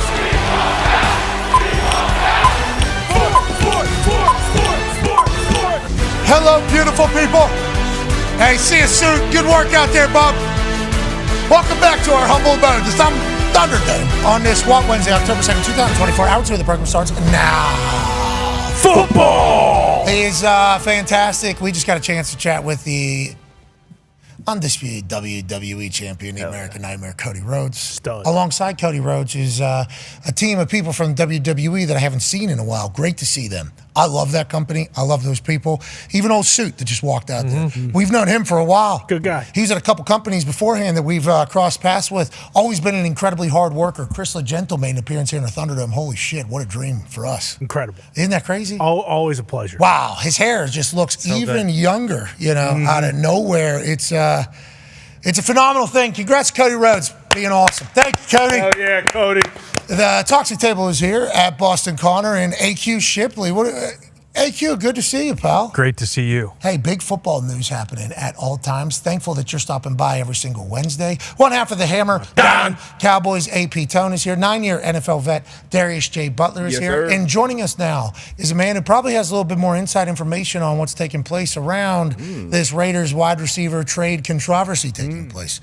He's the former Super Bowl winner for the Green Bay Packers. He's the all-time leading tackler for the Green Bay Packers. Wow. He knows everybody coming in and going out of that town. Ladies and gentlemen, AJ Hawk. AJ, what do you know about Davante? Is he going to the Jets? Is Aaron Rodgers already negotiating this deal? What have you heard since the announcement was made just yesterday over a series of tweets that Davante Adams has asked for his trade? The Raiders have reached out to some teams for a trade. Then we find out it's going to take a 2 in something else. Then we find out he likes the Saints and the Jets. What do you know, AJ Hawk? A man who probably has his ear to the ground of this situation. And by ear to the ground, I mean his fingers to the text text in a group text that's probably taking place right now in his pocket. Yeah, well, I mean, I'm sure you would be. You're not surprised to know that I don't have any extra information on this whole situation for you. I absolutely do not, but I do wonder how long it has been going like this. Like, how long has Davante wanted out? Do you think? Yeah, you tell me. I mean, that is literally the question that I'm wondering. Like, did it all of a sudden hit him? Like, this doesn't just pop up out of nowhere. I feel like. Well, so if you listen to Michael Lombardi of the Lombo Line on VSiN Live, I believe, he basically said, and now remember, his kid was offense coordinator, I think, for the Raiders last year. Yes. Yeah. He basically said, my report's accurate. Everything I've been saying. He's been looking for a new deal quietly. Davante Adams was trying to go about this in a very professional manner. He showed up. He did his thing. He played, looking for a new deal. They are who they are. Gardner Minshew just threw for 120 yards. It's not going to get better. It's going to get what? Yada, yada, yada, which is why it came to a head. You would think that there has to be a little bit of history before we get to this point of asking for a trade just a few weeks after being, kind of told that he's a pillar of the Las Vegas Raiders organization. Him and Max Crosby are who they're looking to build around, because this trade chatter, shook, waggle, filth, slow down, late hands, fingertip catch, just in that one, let alone all the other plays that take place there. He's so good. There had to have been something that had this brewing, but there's a lot of teams that want him right now, AJ. A lot of fan bases that are like, we'll take Davante Adams. We'll take Davante Adams. Non-guarantees there for 2025 and 2026 on a contract, which tells us you're going to have to renegotiate a new contract for Davante Adams if you trade for him. Maybe that'll scare some people out of this conversation. But other than that, a number 2 pick for Davante Adams, I think I'm going. I'm going A.J. Hawk if I'm the Indianapolis Colts for sure. Yeah, I know you guys have been talking about it a little bit, like the second-round pick situation. Is that pretty much confirmed that that's what they're looking for? Multiple people have reported it, so we just assume that that means multiple people have been told that from either the same person within the Las Vegas Raiders organization or different people within the Las Vegas Raiders organization. Nonetheless, we believe that to be true. Now, is that their opening offer, though? Could you get them for a 3 and maybe a 5? Yeah. If you do like a couple different picks, are you able to make a play? Or a player, if you're able to move one. Jets, especially like Reddick. You wonder if, especially with Crosby being a little banged up already, if the Jets can work something like, hey, why don't you take this problem? So if the Raiders add Hassan Reddick to that D-line, obviously that would be insane, but they would have to be able to get a deal done with him. Got to pay him. So that would mean it would have to be like a third and Hassan Reddick. So the Jets would lose nothing, basically. Third-round pick. Okay. Go run the numbers. In the history of the draft. Go run the numbers. Third rounders out there, bro. There certainly is, and we love telling those stories. You know why we tell them? Because third rounder made it. I mean, that is, if you go overall what third rounders are, overall what first rounders are, this draft as a whole, overall on how many hit, it's like, I think the fantasy land is that they all do. And the reality is they do not. No. There's a lot more bust than there is make, and that's what I get so confused about these veteran prices for draft picks. I feel like all of us up here do. All of us that have played, that have been in the locker room, even watch it, and for some reason, whatever the analytics is or whatever their book is, it say, hey, a second rounder, third rounder, fourth rounder for this 30-year-old, 31-year-old wide receiver or running back, whatever it is. It calculates different. Their math is a little bit different than our math, and what we see is a proven vet, a proven guy who's going to come in the locker room and I think, change the culture. I know any young wide receiver I would love for them to be around Davante Adams. Any young quarterback, I would love for them to be around a guy like Davante Adams. So our calculations as players, for whatever reason, the front office, I feel like they're operating on a whole different system. Our math is a little different, their math ain't math to us in the entirety of it all. But if somebody gets Davante Adams on their team right now, the conversation goes from we're a sputtering offense, which a lot of offenses are this year. Didn't even think about, like, what if the Vikings try to get, that wouldn't be fair. That's what I didn't even. Jefferson and Devontae can't be on the same team. And Addison? Yeah, not allowed. Addison's a 1 on most teams. Can they pay him? Do they have the money to pay him? Quarterback. That's the question. Like, quarterback's who's going only to give getting him what, 13 or something like that? What kind of deal? What kind of deal does he want? That'd be a pricey wide receiver room. Yeah, because you just paid Justin Jefferson, but you have rookie quarterback J.J. McCarthy and Sam Darnold, who might be his team. That might be why they don't, because they might have to pay Sam Darnold after this year. Unless they do we'll be able to pay you this year this amount of money, but then you're a free agent afterwards. Well, you're coming to a team. Someone could do that, right? Someone could do that. That's trying to win this year. Hey, maybe we're not going to extend it, but we're going all out for this year. Business can be done. I mean, that is certainly taking place. But there's a lot of fan bases doing exactly what we could get them for 1 year. Hold on. We pay them $30 million. That's some money. Yeah, we'll pay I'll pitch in. Easy. There were so many times when I played where I'm like, wait, you mean to tell me we couldn't afford a 5th-round pick for Aqib Talib in his prime? Like, what are we doing? Like, I get so confused by it as well. I mean, we traded for Chandler Jones for a 2nd-round pick and a player. And he ended up having 70 sacks over the next 3 years. Yep. I think we talked about Randy Moss earlier for a 4th. I think I got fined for a tweet about that. I think I got fined for a tweet about it. I was like, Randy Moss, we're the 4th rounder these days? How is that even possible? Are you questioning the decision made? I'm like, right. Yeah. And then to your guys' point, like what was the Washington trade to move up to get RG3? 3 firsts? Yeah.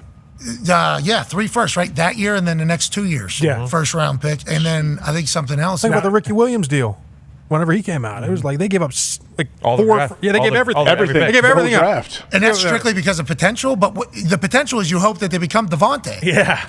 That's what. But I guess they think the potential is like at 10 years, though. They're thinking, hey, Davante, we don't have 10 years in him. Like that's, I guess, how they would value that. But that's tough to do. I saw the Pony Express in Pittsburgh say we're going to give up $30 million plus. He's 33 years old. Yeah. So he's 31 years old. 31. Which I think is a little bit different, especially whenever you get into those 30s. Different. Every year matters. 31's not that big of a deal, though, wide receiver. Especially not like a guy like Davante, where you talked about like Tyreek Hill, who is still, the fastest receiver in the league, but it's not like Davante's. The way he gets open is based off just pure speed or explosiveness. He's kind of like in the vein of like a Reggie Wayne. Like they're like savvy, and into their 30s, they're still going to be great. Larry Fitzgerald, like he wasn't a blazer, but he knew how to use his body, he knew how to read coverages, had a great catch radius, was smart. So all these different things you can play deep into, your 30s. So 31, I still think he's at the height of his career right now. And if we're talking about like 1 year rentals, like the one team that's not on there that has the most cap right now is the 49ers. So, like, if the 49ers really wanted to go all out, there was rumors. Now there was this. They're not allowed to do that. There was rumors this summer that they were trying to do a 3-way with Steelers, Raiders, and Niners, Ayuk, Davante, all of that. Obviously, it never came to fruition, but there was a report that was out there. They were interested in him, but they did just sign Ayuk. And Juwan Jennings. Yeah. It's 1 year rental. And they got the most cap space when we talk about quarterbacks on rookie deals, and with the fact that McCaffrey doesn't look good. Yeah, let's talk about McCaffrey a little bit, which is very interesting. Yeah, Ayuk hasn't hit his stride yet after the deal gets done over there. If Davante goes to the Niners. Woo, that's a Madden team. Not allowed. Yeah. Can't do it. Pearsall's on IR. It makes sense. You just get another guy in there. Everybody's like, the Chiefs are going to get, in the division, not going to happen. And then we just said the Vikings can't do it. That should not be allowed. The Niners are the most not allowed team to get Davante Adams I think I've ever heard of. Mm-hmm. I think they're not allowed. Yeah. And that's a team that Davante maybe does do like 1 year. He's from that area, right? I mean, he would still be, because that was one of the reasons he went to Vegas, because he's like closer family, much closer to the family. The Niners would fit that bill still. Oh, no. Brock Purdy, too. He'd be able to figure it out. Yeah. Kyle Shanahan might help Ayuk a little bit. The Christian McCaffrey situation, before we go, let's get this guy's thoughts. Ladies and gentlemen, one of the only members of the Houston Texans Ring of Honor, a future first ballot Hall of Famer. You can see him on CBS Sports every 4th week. Ladies and gentlemen, J.J. Watt. JJ. Guys, happy to be here. Really excited to be on the show with you today. Was that condescending? Didn't it sound? No, I'm seriously. I'm jacked up. Some days, you just wake up, you got the energy, you got the juice, you're ready to roll. Today is that day. I'm excited to be here. Happy to be with the crew. Is that because the American Nightmare Cody Rhodes was in the Thunderdome last hour? That had to be why it was. Didn't hurt. That music hit my television set like a fucking sonic boom. My house exploded. I wasn't ready for it. I was in the kitchen making a cup of coffee, and that shit hit my eardrums. I said, let's have a day. Okay, is Davante Adams going to Houston Texans for a 1 year rental potentially? Is he going to the San Francisco 49ers? Is he going to Pittsburgh, Pennsylvania? Is he going to the Vikings? What do you think about Davante Adams on the move, JJ? I mean, I think you have to look at these situations as, can he make us a Super Bowl contender right now? Does this make our team better immediately? The Texans, I think their receiving core is strong and set. I don't think they're good. The Steelers is an interesting one. I do think he can obviously help that receiving core. The Niners, I mean, you guys have already said it. That would be pretty wild. Chiefs could certainly use him with some of the injuries that they have. But again, that's one of those where he goes there and you're like, son of a bitch. That's like Kevin Durant to the Warriors. So it's tough, man. I mean, I actually do think the Steelers make a lot of sense. I don't know what they want to do there, how they're planning. Obviously, the Jets makes a lot of sense. But when you're taking on that type of guy in that type of situation, you have to decide, is this going to make me better right now? Can this take us to a Super Bowl right now? And I think there's some teams that doesn't necessarily fit for. There's so many different reports happening all at the same time about who's interested in what, and the Raiders are reaching out to these people, and teams are obviously interested in Davante Adams. And I think, what is the interest level? Is the interest level actually checking in, saying, what is it going to take to get this thing done? Is the contract a part of this entire thing? Will there be a holdout situation? Will this get ugly? So I think there's a lot of people poking around, as there should be. Inevitably, I think this is going to happen relatively quick. Mm-hmm. I think there's a chance that some teams... It's early in the season, and it's not like this is an 0-4 situation. Like sometimes you get those where it's 0-4, you got a star player, and you're like, he's at a point in his career where he wants to go win. You understand those ones. This one's not necessarily that. Like it's not like they're completely out of anything here. So this one is definitely a little more interesting. But watching the press conferences and seeing the way people talk, I agree with you. This one seems like it's going to move very fast. Well, congrats to all parties. Now let's talk about another situation that is happening. We talked about San Francisco 49ers there. So we didn't know that Achilles was involved at all in any of the Christian McCaffrey offseason stuff. We thought it was calf, and then all of a sudden Schefter on like Monday of opening week maybe is like, he's got a calf Achilles thing, and we go, whoa. We didn't hear the Achilles. It's like, well, it's actually Achilles arthritis or tendonitis or whatever. Yeah, tendonitis or whatever it is. So he's just waiting for the inflammation to go down. He travels over to Germany, gets some treatment that isn't legal here in the United States, but isn't cheating either. It's kind of a similar treatment, but they just do it differently over there. It's supposed to happen. He comes back. They're getting on the field this week. We'll see how it goes. Nobody has an answer. And then it comes out like yesterday, well, it's actually on both legs. He's actually had this on both. And the way Shanahan kind of gave the answer, it was like no, during the time he's had it in both. I think it started in one, then you overcompensate and went to the other, but mainly one of them has just been bothering him, but he's had it in both. So I think potential other tendon, Achilles tendonitis in past, like maybe a year ago, 2 years ago. Yep. Maybe throughout the entirety of this thing it exists, because tendonitis can flare up whenever. Now it's also in the other one, which is probably why they're a bit alarmed or perturbed in this whole thing. How do you read this? What do you think happens here? And how bummed out are you, just like me, that we haven't seen Christian McCaffrey? And I did not expect this at all this season. I thought Christian McCaffrey was going to go. And if you listen to Schefter, who we think is pretty in the information game on all this, he drafted Christian McCaffrey in the first round of his fantasy football this year. Right away. So I think Schefter thought Christian McCaffrey was going to be, I think a lot of people did, and then this just kind of comes out of nowhere. Quite a bummer in my eyes, but how do you see it working out, JJ? First of all, how is Schefter allowed to play fantasy football? I feel like that should be against the They all have that one show. Remember Vanderfield Yates, he broke his shoulder down at the fantasy football drafts tackle celebration on CN. Nice. Everybody called him soft. Yeah. He sold out. It's a good tackle. Yeah, I kind of have flag, respect for but that. still. But anyways, I think it is certainly snowballed downhill here quickly. I mean, I remember that first week of the season. Remember, it was like, is he going to play? Is he not? It's a game time decision. And now to be sitting here, 4 weeks later in zero timetable for return. He's gone to Germany, which is generally never a good sign when you're over there mid-season. I think you don't want to speculate, obviously, about what happened over there, but there's been many guys that have gone over to Germany in the past, and they do Have you? Successful things over there. No, I've done some similar treatments to what they do over there. I've never actually gone over there. I mean, I know Kobe's been over there. We talked about that before. So it does. There are definitely things that help with tendonitis. That's for sure. So I'm hoping that he got that, and it helps extremely quickly because the world wants to see him. But this is always a fascinating part for me with sports as well, is we put these timelines on things and we have these expectations for these guys because we're not attached to them whatsoever. We just want to see him on the field. We're like, just get back out there. 4 weeks, 4 to 5 weeks. But the person, like, he's going through just agony. Like, he wants to know what's wrong. He wants to know how to make it better. Every single day, he wants to make progress towards getting back on the field. Yet all he does is turn on the TV and see everybody talking about, when's it going to get back? What is it? It adds this stress, this anxiety on top of you that as a player is really tough. And we do forget, because we make all the big money, because there's so much gambling on the line, because there's billions of dollars on the line, everybody wants the information, I understand. But at the same time, I do think that we sometimes forget that these guys are human, and he literally has something extremely painful going on in his Achilles. And if he could be out there in any capacity, he would be. Godspeed, Christian CMC. Mm-hmm. Get back soon. Get back soon. Sooner or later for everybody. I'm joking. I'm joking. They're a powerhouse anyway. I mean, they've obviously tripped up a little bit here and there, but I mean, that team with the talent that they have. When you even mentioned Davante, like it hadn't even crossed my mind as a potential destination. It always reminds me of that Chris Paul trade where the NBA literally blocked the trade. Like, how come they've never done that since? How come that's never happened again? Well, I think the fallout and the reaction of it all. What's that? Well, because LeBron wanted to do it, so they let it happen. Now every team gets to do it. Oh, you're talking because the Heatles happened? Yeah, bingo. The Chris Paul was to the Lakers, right? That's the one. That wasn't a trade, though. That was a free agency. The NBA owned the Pelicans or whatever at that time. Yeah, they were the acting that was wild. ownership. Talk about a wild scenario. Exactly. So what? What? So exactly what? So Chris Paul, no. Sorry. Bron, whatever you want to do. It was a trade, though. It was free agency. Those are two different things. Whatever.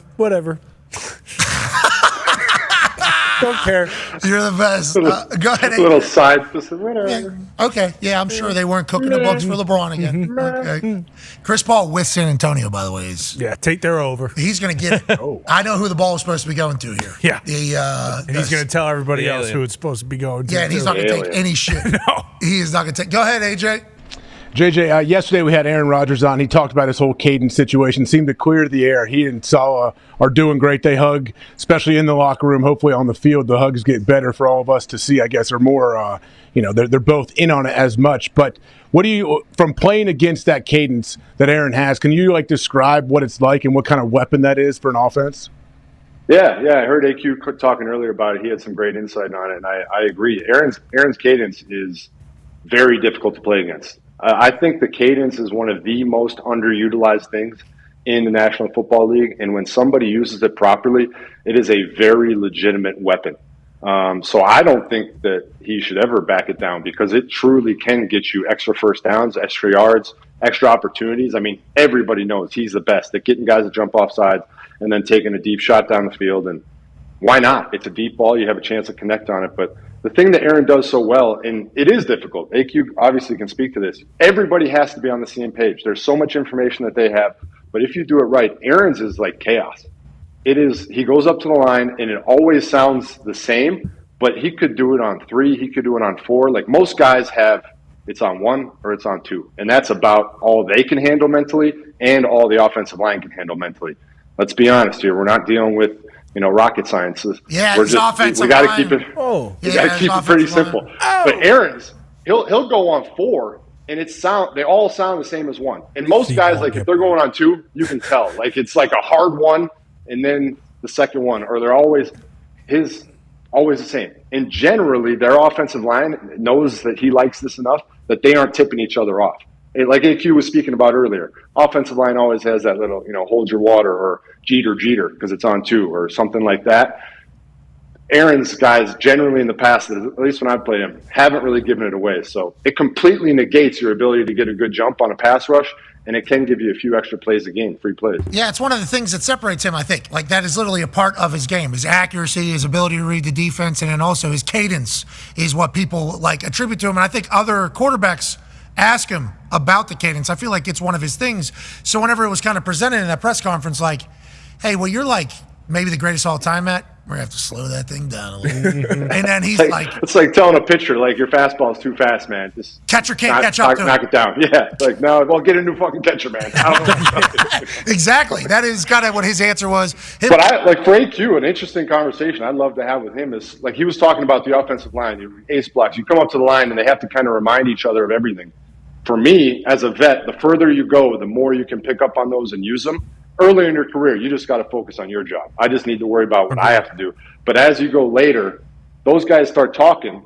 I know the play before it starts. If I hear CC, I know that's a C block. They're going to come down, so I know exactly what run play is coming. If I hear Jeter, I know that's on 2, or some guys say Soko for second color. That means if he says green 18, green, that's the second color, so they're snapping You're the ball. Connor Stallionsing in the middle of these games? Sounds like. Oh, yeah, they do. They 1,000%. Decoding. And we're the same way. L.A., New York is a big thing with blitz calls, right? So I'm picking that up, and I'm like, yo, if we got a scoop here, let's slow this down, turn it into an ace on the run. It's like, it's little things like that, but it's so true what he said. Like, as you get older, you have to, like, I know when I played next to Justin Pugh and J.R. Sweezy, like 8-year guys, 9-year guy, and I was in, I think, my 10th or 11th year at that point. It's, hey, we have to be very good anytime there's a naked, a play action, whatever, and make run calls. Like, we have to ace, ace, ace, deuce, deuce, deuce. Hey, we got an ace. Hey, let's scoop to Mike 52, knowing we're just running a naked and we're going to take a shot, right? Like, you have to be good on that because, and even if it's just once, JJ, right? Like, even if it's just one time you hear an ace call and it's not an ace, it's like, oh, shit, now I got to think. Same thing as back to the cadence. If a guy goes on 2 or 3 in the first 2 series of the game, all game long I have to worry about it. He may never go on 2 again, but now I have to think about it the whole game, and I'm never going to jump that one. It's those little things. And like you said, the older guys get it. You got the Trent Williams, the Lane Johnsons, the Jason Kelces. Those guys will start making fake calls, and I don't think they're smart enough to do that. And then they do it, and then I'm screwed. You're the dumb like an one. idiot out Yeah, there. I'm the idiot. Yeah, you're the pawn. I'll put a hand up, man up. I am a moron a lot. But it's fascinating. So people always ask me, why don't they change the calls? Like, don't they know that? And I'm like, yes, but the nature of the NFL is guys are changing teams so often. Practice squad guys are coming up. Guys are getting hurt. You have to have similar calls for these guys to be able to plug and play every week. So basically, every team in the NFL generally has 1 set, maybe 2 sets of calls that cover the whole league. You could plug and play in any offense pretty much. Did I get you? I got you on a field goal probably one time, I think. I probably got you.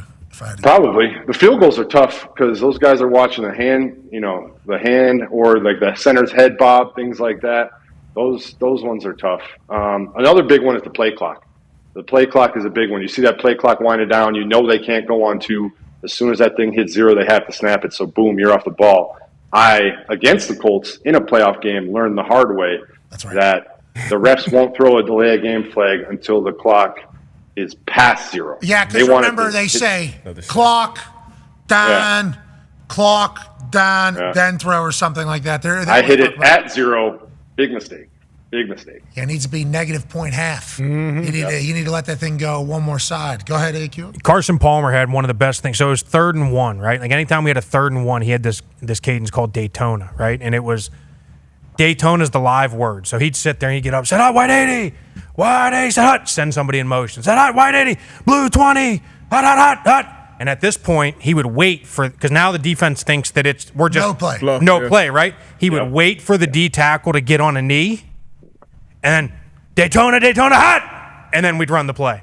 It was awesome. That's brilliant. It was awesome. Because that's exactly what we do. Yep. We're like, oh, fake play, and then we all just chill. And I've never seen anybody actually do it. That's brilliant. It was awesome. I was always like, somebody might as well take advantage because we all relax. Well, that's like fake spike play. I think Peyton was trying to do that a bunch of times. Those deception plays are awesome in theory, and when they work out, that's beautiful. Yeah. Hands too, right? Sometimes for certain fake punts, right? Certain fake punts don't work out. Classic. Yes. Hey, some quarterbacks' hands though too, right?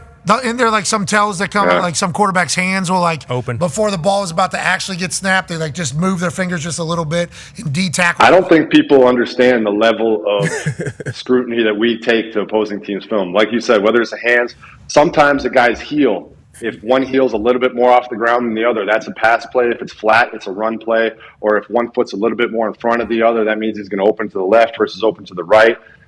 There's so many different things. Offensive lineman stances. I mean, everybody knows the old school one where if they have weight down on their fingers and their knuckles are white versus if they're back. But it's a 2-point stance versus is that 2-point in his instep or is it to the heel? Like, we literally dissect everything. You say Connor Stannons, and that's why it was so funny to me with the whole thing is I'm like, every single team in the country, if you're a reputable organization whatsoever, is trying to find every single advantage. That one's its own.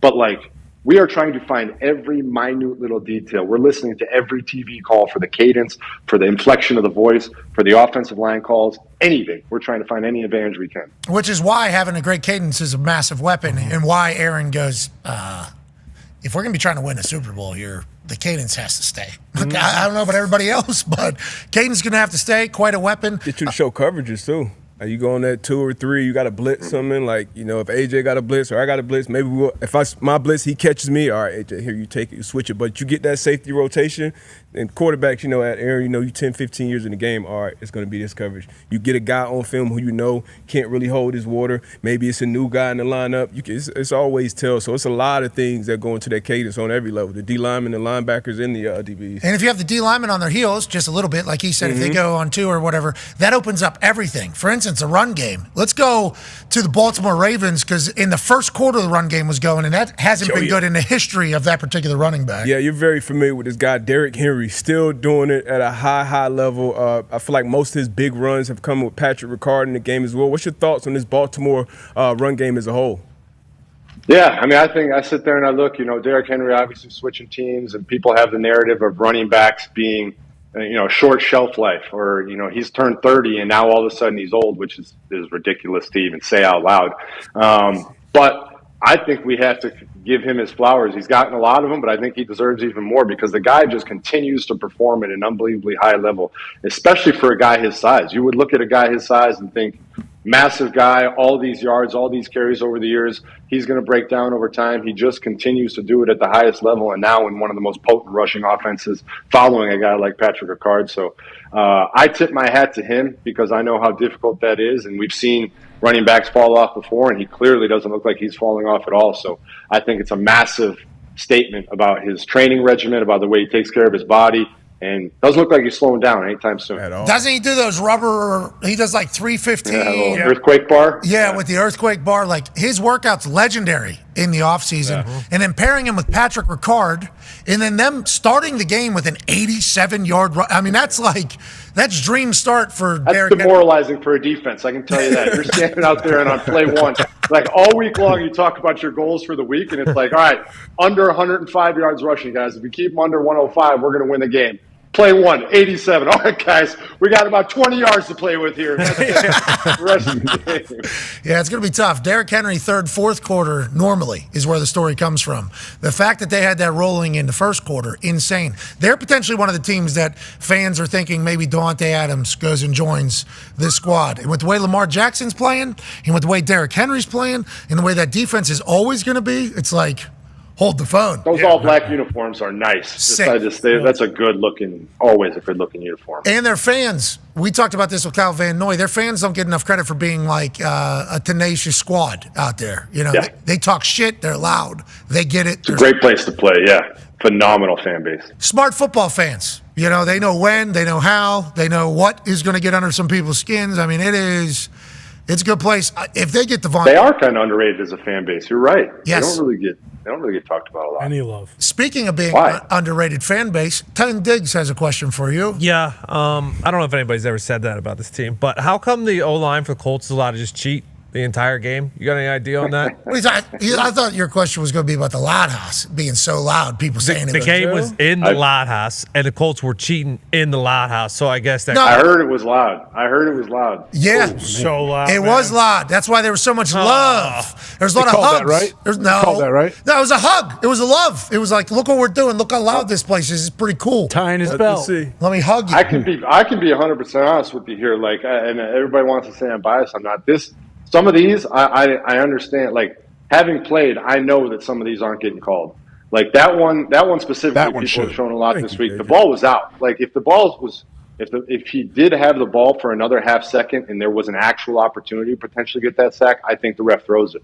But the ref saw the ball was out, so I don't think he's going to call that one. Truthfully, I know what it's like. You watch the game, and there's ones I get mad about because I know they should be throwing the flag. And then there's ones where I'm like, that was a hold, but they'll never call it. And that's kind of one of those. Well, and also TJ couldn't get off because the stadium was so quiet whenever Joe Flacco had the ball. Didn't have any advantage either, so he did get into the grasp of Fries. And that's something. Sure. Fries will get you. That's something. They threw a lot his way, man. There was Chip City over there. It was tight end city. There was a whole lot going on over there. Those are frustrating, man. That is so frustrating. Football. They did a great job.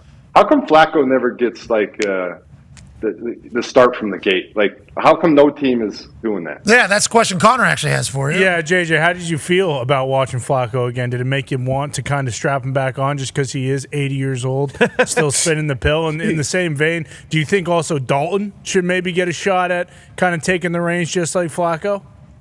I mean, they did an interview with him after the game. I think he said he's 38, 39. Yep. And in recent years, when you compare him to Brady and Rodgers, I was like, oh, he's younger than I thought he is. But it is interesting to me that he's always got to come off the bench and just go out there and crush it. I mean, he literally had to leave Cleveland basically because they didn't want a quarterback controversy there. So how come no team has taken this guy as their number one right now and just riding with him for a couple of years and seeing what happens? We know he's not going to be a long-term solution because he can't be, but he can clearly still play ball at this level, and he's better than some of the 32 starters in this league, I would assume. So you got a guy like that. You got a guy like Dalton. You give him a shot, especially if you're one of these teams with a young quarterback you want to give a chance to sit. I think that's kind of what happened here with the Colts is he was obviously insurance for Anthony Richardson, and it's working out well for him right now. But how come somebody's not giving him that week one job and saying, hey, we're not exactly in the spot where we have our quarterback of the future, but we want to win. Let's put Flacco there. We're happy that it happened here in Indianapolis. Hell yeah. And it came out, Cleveland Browns didn't even offer him to come back after leading them to the playoffs, after coming in middle of the season and then just spinning it all over the yard. And obviously that's happening because the amount of money they paid Deshaun.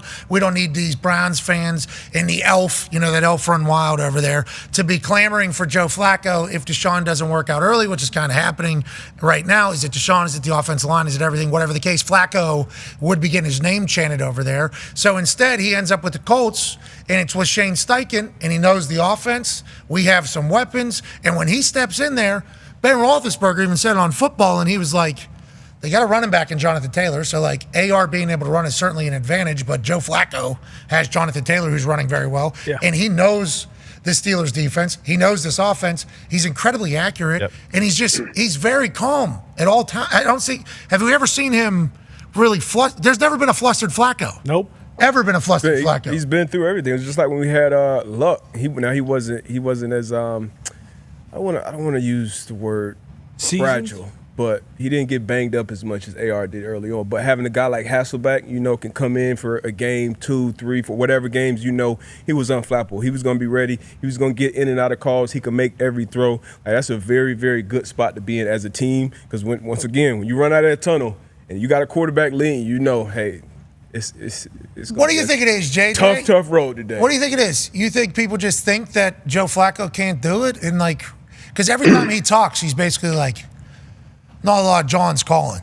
Not a lot of. It's like last year, he was like, the Browns the only team that really called and gave me an offer, and I was excited to be here. And then I think there's so many people looking for that guy of the future, and they don't want to create, like you said, a controversy, especially like in Cleveland or somewhere like that.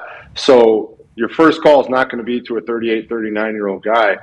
But you look at that on the flip side, I'm not saying they're the exact same level of talent or whatever it may be, but people are calling for Aaron Rodgers right away as soon as he becomes available. And Joe Flacco, he can win you ball games. It's not like he can. Kirk Cousins got $180 million. Mm-hmm. He was free. No offense, Kirk, great football player. I'm not saying the same thing, but it's like off of Achilles. Yeah, maybe I'm missing something here. Maybe there's something in his game that I don't understand. But I think this guy should be one of the 32 starting quarterbacks somewhere in this league. Somebody could be better with him as their starter right now. We're not trying to trade him, so phones shut off. I just thought, what if the Raiders want him? It's just narratives. Well, it's not much. It's not much different than the same conversation we had about trading for a vet versus trading on draft day, right? Anytime, the way I always look at this is the minute you think logical, the people upstairs think the other way. I'm not kidding. It's really? Holy shit, that guy can play.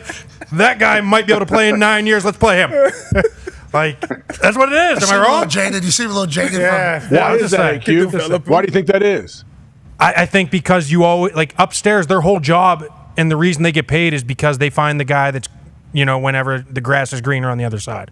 I think the guy that ends up becoming the head of scouting for the department started as a low-level scout, but he found this guy from Saginaw Valley State who ended up being a 6-year starter at guard.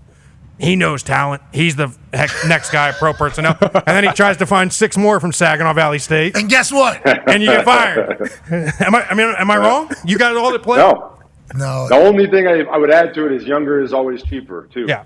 You're always going to try and they want the younger, cheaper guy, and then hopefully lock him in longer if he is successful. It's a lot easier to get out of a young guy's contract generally than it is out of a vet. AQ has a question for you, JJ. Yeah, so let's stick with the desert, right? Cliff comes in. I think anybody that's ever played with Cliff or played for Cliff is a big affinity towards him, right? And you see him get the game ball. It's pretty cool. The offense looked really good. My question is, do you think it was Cliff and the Commanders' offense, or do you think it was because the Cardinals' defense was Swiss cheese out there? Whoa, jeez. Oh, come on. Swing. I got buddies I played with. I know. Sorry. Keep it flip. I'm going to go heavy Cliff. But I agree with you. Like, anybody that's played for him or knows him, loves him. He's a great guy. So for me to see that locker room after the game, to see him get the game ball into that atmosphere and that vibe, and just knowing how happy he was, such a cool moment for him. So happy for him. And also their offense is just absolutely balling out. Gets called out a couple of weeks ago by the Bengals for having a high school offense, hangs up a bunch of points and a win on them, comes back here to Arizona where he got fired, hangs up 42 on them. Jaden Daniels looking phenomenal. I believe the stat is 2 games in a row of 85% or more completion percentage. Nobody's ever done that before. If he does it 3 times in a row, he'll become the only player ever to do it 3 times an entire season. Not just rookies. He would have just done it. No, anybody ever in the history of the NFL. Nobody's done it 3 times in a whole year, and he might be able to do it 3 times in 3 weeks. Pretty incredible what's going on over there. And I said it last week, but it's awesome when a franchise finds their guy and they kind of know it early. And it's also a testament to new coaching staff, young quarterback.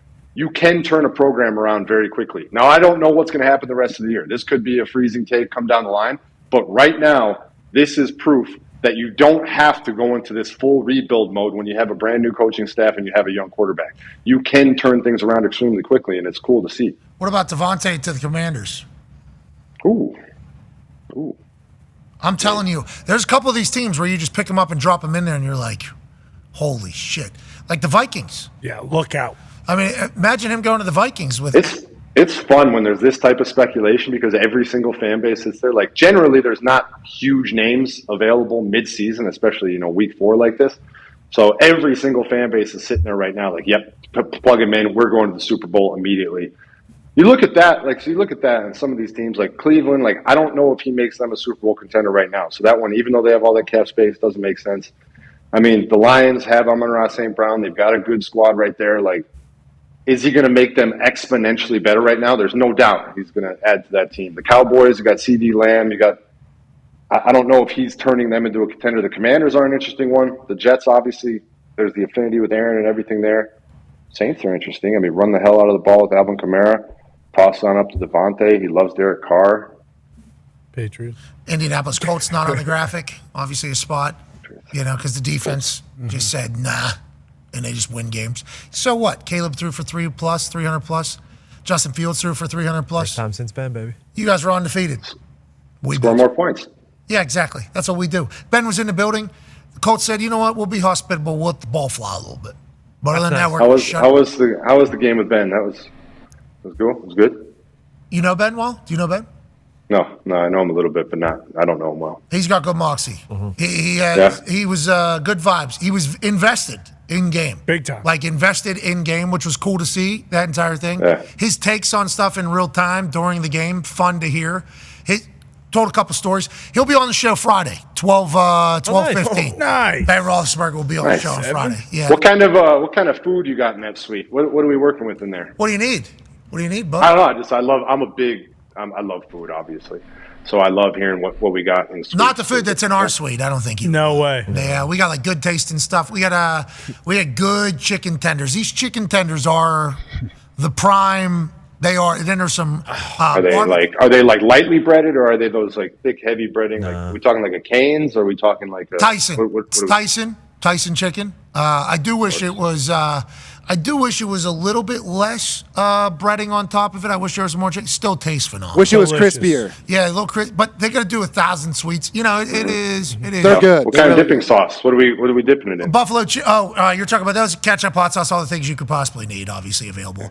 Buffalo chicken dip. Always crowd pleaser. Steak and cheese dip. Steak and cheese dip right next to the buffalo chicken dip has been added this year. Phenomenal. The brisket mixed with the mac Run me and back. cheese was Run me back here. Tender and the steak and cheese dip. So there's steak in the dip. Yeah, and then nachos going in there. Yeah, how So it's like a queso with steak. Yeah. Yeah, Oh, I dude. love that. Yeah, it's a steak queso. I am intrigued. If we could get a photograph of that from somebody in Indianapolis. Gotcha. Couple weeks, we'll send it over. I'm having a tough time picturing that. The buffalo chicken dip, to be clear, was show stealer. Then this steak queso comes in, and it's been equally crowd pleasing. Fantastic. We get a whole fruit, obviously, fruit platter. It's very good. A lot of people could eat that. Brownies, cookies. So good. Delicious. Delicious. Pizza comes at halftime. Pizza's good, not great, but it is pizza. God. What's that, bub? Oh my God, this is great. You can't do this every week, right? No, well, only home games. Yeah, pal. you can't look like that. You can't look like that if you do it every week. You look great. Thank you. Science is helping, of course, but also I try to manage. Like The Rock. Was that? It's your cheat day. It's probably your cheat day. It's like The Rock when he eats, his cheat day. That's right. No French toast out there, but I will certainly try to add that to the thing. And then there's always like whatever team we're playing, kind of like a tribute or ode to their team. Permani sandwiches. Those. Well, so be careful. You're a Permani's guy still, huh? Why you gotta be careful? What happened? I thought you It was a mix-up. It was a mix-up. I thought you were done. It was a That's mix-up. why I did it. Gotta be a real jag-off to do what you just did right there. Gotta be Was that the real. old? What was the old Pittsburgh? Rudy Subs is my sub place. I work there. Rudy Subs and Pizza. How can I help you? Okay. It's the go-to. But they're whole Italian hot, lettuce, onion, mayo. Thank you. We'll add the side of fries with cheese. They're crispy fries, so we're going to enjoy that. And I like a Turner jug, please, of iced tea, brewed right there in Penn Hills in the East Hills of Pittsburgh. So that's where I'm headed to. But yeah, it was a sandwich tribute. It was a sandwich tribute because we are a town of sandwiches. I love it. We are a town of sandwiches. JJ. Yes. JJ. Yep. Right here. If you had to give a prediction right now of who's winning the Super Bowl, we're 4 games into the season. Who would you say? And what the hell is Pewaukee? It's my high school, man. It's my high school. What are we? We're the Pewaukee Pirates? Yes, Milwaukee Pirates. We won the state championship 2 years ago. Hell yeah. Conference realignment is not only in college football, it also took a victim in the Milwaukee Pirates. We moved to a conference that is just say there's some big dogs in there that we aren't accustomed to playing against. So Pirates going to have to toughen up a little bit. We got a tough little ride. We just entered the SEC of Wisconsin football. And we're a small school. We're not as big as the SEC. So Good we're luck, give it a shot. Pirates. Good luck, Pirates. But I would say you Chiefs. adjust. When you ask me, I'd say the Chiefs. I mean, the narrative has been discussed. They're winning, not even playing close to their best football right now, but they're finding a way to win, which is what you have to do. And they're only going to keep figuring it out as it goes. They're going to keep gelling, getting together, getting in better condition, all of that. And it's going to help them come January, as it always does, where they just find a way to win. It may not be the prettiest games, but they find a way to win. And you can't – anybody who says anybody other than them right now, I don't blame you. You can guess, but you have to pick the Chiefs right now. Travis Kelce all the way back now. And then the Rashee Rice injury, allegedly not as bad as they thought initially. They're doing more testing. Could find out if he's able to return this year, which is obviously huge for their offense thus far. Rashee Rice has been a massive piece. Xavier Worthy goes bananas. He's the fastest guy in the NFL this weekend, hitting the deep shot. Travis Kelce gets on the board with a bunch of yards, no touchdowns. How do you feel? Kareem Hunt's getting the rock a lot more because Carson Steele goes back-to-back week with the fumble. Is Travis Kelce Chris Jones playing great. Okay, defense. I mean, Travis is like, I'm with everybody else. Like, it's not like he's been a bad football player. It hasn't been as explosive as it normally has. And I'm not on the other side where this game was like, oh my gosh, he's finally back. Like, I mean, I think it's 89 yards. Like, it's a good game for him. It's a good, solid game. He's going to continue to get better as the year goes on. Conditioning is going to get better. People are going to start playing their normal defenses a little bit more. He's going to get that chemistry together with Pat. Like, it's all going to be good. What was the conditioning? He's slow, fat. He wasn't ready. He was partying. Everybody or just him? Everybody. I mean, everybody. As the season goes on, it just you get better and better. You get more in sync with your offense. Things start to flow. I'm happy that Travis Kelce's getting the ball again. I just want to let everybody know. I was about sick of that conversation because there's a lot of people taking it as an opportunity to say things about Travis that I don't believe are true. This guy's in GOAT conversation. That is how it is. Okay. And obviously he's in a lot more things now, and everybody knows him, which is good for the NFL, that one of our greatest of all time is getting a lot of attention and getting more opportunities. It's good for our sport, good for our league. But whenever that happens, and then you're not having the exact same production that they see you in your absolute best games, it kind of opens the floodgates for people to say stuff. For sure. And I'm happy. There is also, like, he is getting older. Like, we can also just, like, at some point, you do start to, your stats are going to start to go down. Like, you can't do it until you're 45 years old, especially at a tight end position like that. So, I mean, we can't analyze every single week, like, oh my gosh, at some point, you do start to slow down. No, he didn't slow. Everything opposite. I didn't say he is right now. I said at some point we're going to, and people don't need to find something to blame it on his off season or on his girlfriend or on whatever it may be. Like, at some point, it's just, football's football, man. It's hard, and you play it for a very long time, and as you get a little older, it gets a little more difficult. So if you want to pinpoint on something because you want a clickbait headline or you want to talk about something, you want to get all the Swifties riled up, go for it. But the truth of the matter is sometimes football is just football.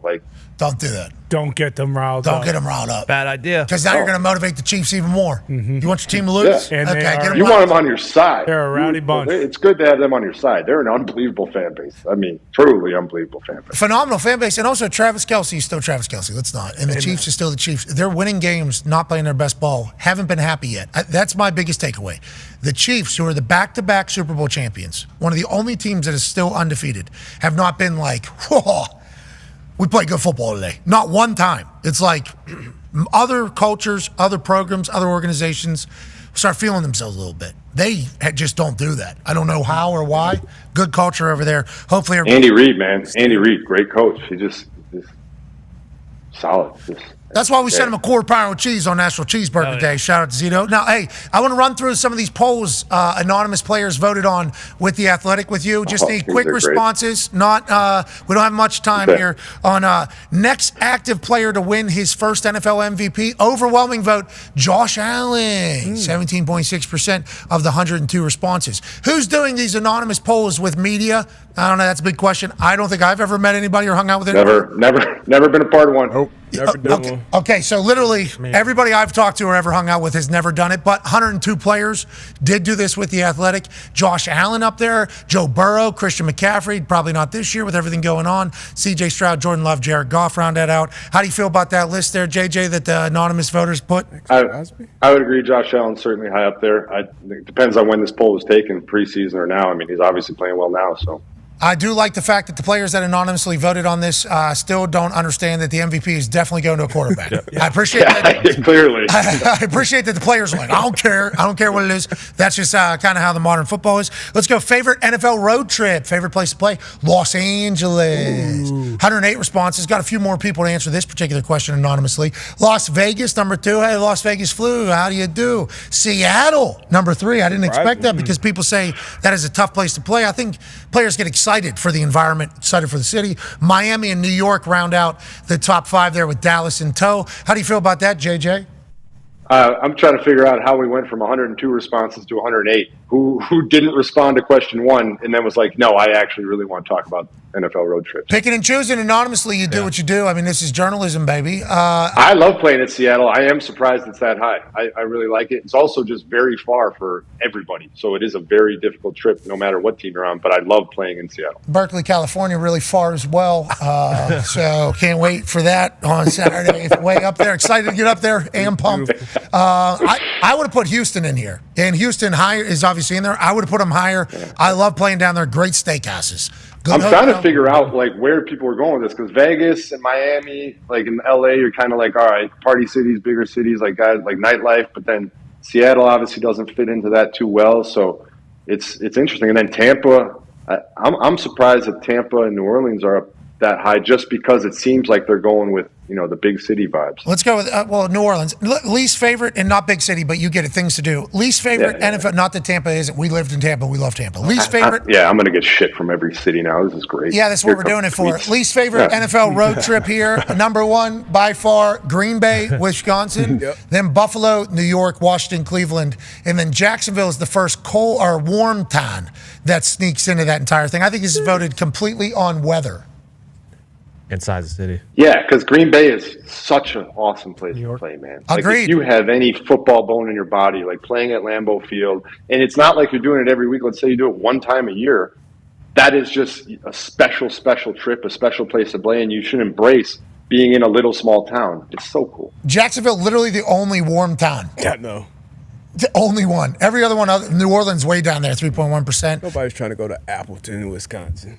What? Come on. It's a beautiful place. Come on, Good people. history. Come on, man. You're in the film. Playing in Lambeau is unbelievable. But everything else. Should have asked favorite state. What are you doing the night before a game? I know we got to go. Good conversation to keep going. Well, there were some stories about what was going on the night before Frank games that we had Kelce. beforehand. Some people enjoyed it a little bit more than others. We'll be back tomorrow. Goodbye. Nailed it. Boom. Right on. What are you doing the night before a game, D-Bud? Are you going out on the town? Butch. Are you going, like, what are you What are you doing, Butch? Depends on the city. I was a dinner guy. Set up a dinner, especially Houston's. A lot of times it was Entertainment? Papados or something like that. Small group of DBs. I bet Butts love Tampa Bay. But we had meetings. Get back to the hotel around 8, before 8, 9, whatever. Yeah, so probably dinner or something. Butchie. Dinner and a show. I can't remember dinner and after. Come on, man. Butchie. Dinner. I didn't play around. I'm a pro. Yeah, he's an absolute pro. Pro's pro. And every once in a while, you take a tour of a town, because you go to a place. Like we played Washington one time, and it was a night game. And I was like, I'm going to go walk around D.C. I'm going to go see a little bit of D.C. Monuments. Yeah, like night before. Other than that, I just laid it down. But I just laid it down. I got to be honest. I got to be transparent. It's probably some teammates. Definitely some teammates watch. So if we put those cities back up real quick, let me just because when you say restaurants, different restaurants in Vegas, Houston, Atlanta, Miami, LA, Houston. So some 5-star restaurants happen to be in other establishments as well. They have some other entertainment, Like going Jordan's on. Furniture, So, like movie theaters. I mean, Circus. whatever. What's that place in actually Appleton with the presidents? The Oval Office? Yeah, 4th down. Yeah, Red zone. That's right in Green Bay, actually. That's right in Green Bay, the Oval Office. Okay, Oval Office, okay, there Green it Bay, is. but The Oval never visited that one. But yeah, We don't know how their Very food was. familiar. Nobody knows how their food was. What about you, JJ? What was your Same thing. Well, he was 20%. That's why mine aren't we'd go out and get steak sometimes and then go to meetings and go to bed. So mine wasn't. I like to see a great city. Mine comes down to more the commute to the game. So like New England was always a tough one because you park in Providence, you got your hotel there, and then it's like an hour drive. Anytime it's a long drive to the stadium, it is tougher, which is certainly a tactic, and it works well. I did like driving through the neighborhoods. I'm a big fan of driving through the neighborhood, seeing people tailgate. I always love that because it gets me into the right headspace on game day. Yeah, Green Bay is very interesting. You're stopping at stop signs in a neighborhood. It is very, you got a police escort on a highway normally. Instead, you got police escort and it's like, STOP, stop, okay? Got kids on bikes. Let's make sure we're taking it easy. It's a cool thing. That's why them saying Green Bay is the worst, it's like, Green Bay, you're in a movie. Yeah. Like you're in a movie. Also, 98 responses. We got 10 people that opted out of this one. So At least 10. Well, let's see the next one here. Best field surface in the NFL. Which stadium? This is 94 responses. People are like, I'm done with this conversation. I'm not fucking. I'm out. Basically, everywhere that has grass except for SoFi. Anywhere with grass is an option? What the hell? 6.4%. Yeah, that's right in the middle there. SoFi Stadium is the highest ranked non-grass stadium in there, and that's once again Los Angeles. Everybody loves going to LA, the weather, and I assume the steakhouses are phenomenal. Ooh. And any other potential, festivities that people are having. Not great, though. They wouldn't recommend. Okay. All right. SoFi's got a quick track. SoFi's very fast turf. It's great. I really enjoy the turf there. Is it as fast as a coconut husk? We shall see. Yeah, how'd Lucas Oil only get 2 votes? Yeah, I don't know what that I heard the coconut husk was fast. I heard it was hard and fast. Really? I heard. Yeah. How is that quick track? Because it's grass. Grass. I mean, that's a bad surface. It used to do be. the math. It is a bad surface. 7% They of have 94. that quite Still, a the lot. fact that it's mentioned. It's not 2008 anymore. Yeah. Oh, God. There was a punt Three back in votes. 2008 that just stuck in the ground. That was Monday Night Football. Yeah, during a remember that? very, very bad storm against the Miami Dolphins. Yeah, stuck in the ground. I was at the game. That graphic made me realize there's some stadiums that have changed names recently that I don't even know what they are. The hell's Northwest? I don't know where Northwest Stadium is. I don't know where Huntington Bank Field is. Northwest is Cleveland, I believe. What is 2.7% of 94? So if you do 94 times 0.027? So 3% would be what? Because 3 goes in there 31 times, right? 31. How many votes? 31 and a third times. 3 votes, yeah. You go like this. It'd be 3. So it'd be less than 3. It'd be 2 point 94 something? times 2.7%. How do you get a... Is this AI? 2.5. So how do you get a Who the hell would 2.5 vote? Soldier Field got a vote. There's no way Soldier Field got a vote. So... Oh, that's the worst, man. This doesn't make sense. Bullshit. That's what this journalistic is. standards. How You do got get to a read the point fine of- print. What is the fine print? Other vote recipients, Empower Stadium, 1 vote, Everbank Stadium, Highmark Stadium, MetLife Stadium, Soldier Field. Okay. Did they do Is it? there other fine print? Did people have voting? No, I thought you were just talking about how the numbers. You called it. You got it out. Somebody's got to get an answer from the Athletic. This is. Did they do like a, Good luck. Did they do a point scale where is it like top 3? Maybe. Nobody voted for Soldier Field. There's no way. There could have been a bear that just loved it. Yeah, come AJ on. still on Soldier. There could have been some slow ass player who just loves playing at Soldier Field. Anybody know where Huntington Bank Field is? Northwest is the Commanders. Yeah, sorry. Huntington was Cleveland. Northwest was the Commanders. AJ, the Houston Texans Stadium changed its name like 5 straight years. You guys, we were down. No. Yeah. We've had 2 names ever. We've literally had 2 names ever. Reliant, then NRG. That's it. And which one was not selling out? Neither. Both. Always sold out. Oh, okay. Houston Texans. Did you hear about the Loud House, pal? All right, and the last one here. I did. They rounded up or down. I didn't want to hear about it, but I heard about it. I heard it was good. They rounded votes? Yeah, so it So says if a half a person To voted? 0.7? they rounded to the nearest tenth of a percentage point. Half votes were awarded if a player gave 2 answers to a question.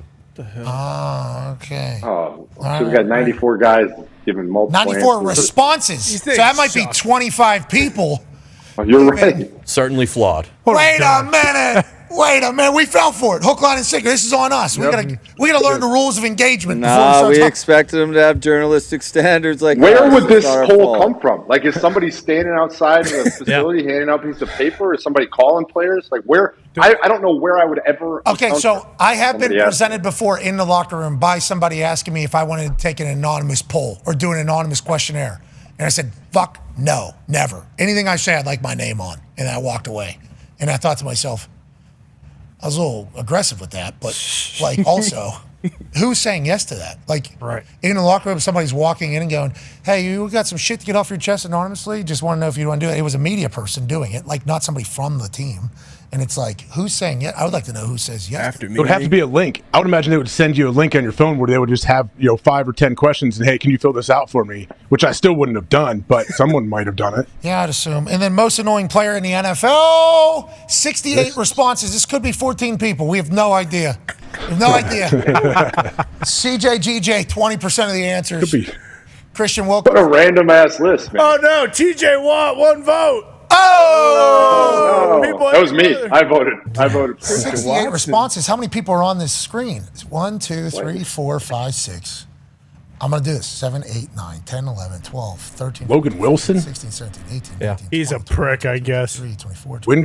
26, 27, Joe Dirt? 29. Christian Watts. There's 29 people. Bobby Wagner. What are we doing? So we got some personal This grievances. is insane. Who's voting? Bobby's the nicest. It's anonymous! I'm sure he sacked some quarterback that was pissed about it. Maybe he's too nice. Maybe that's why Christian he got Wilkins voted. and Max Crosby. We got the Raiders D line taking a lot of bullets here. Yeah, well, hey, listen. Brandon Graham. We appreciate all journalism. Thank you for the anonymous poll. I don't. We would never Yeah, host I don't one or know. do one, but we're happy that people will do them in this entire thing.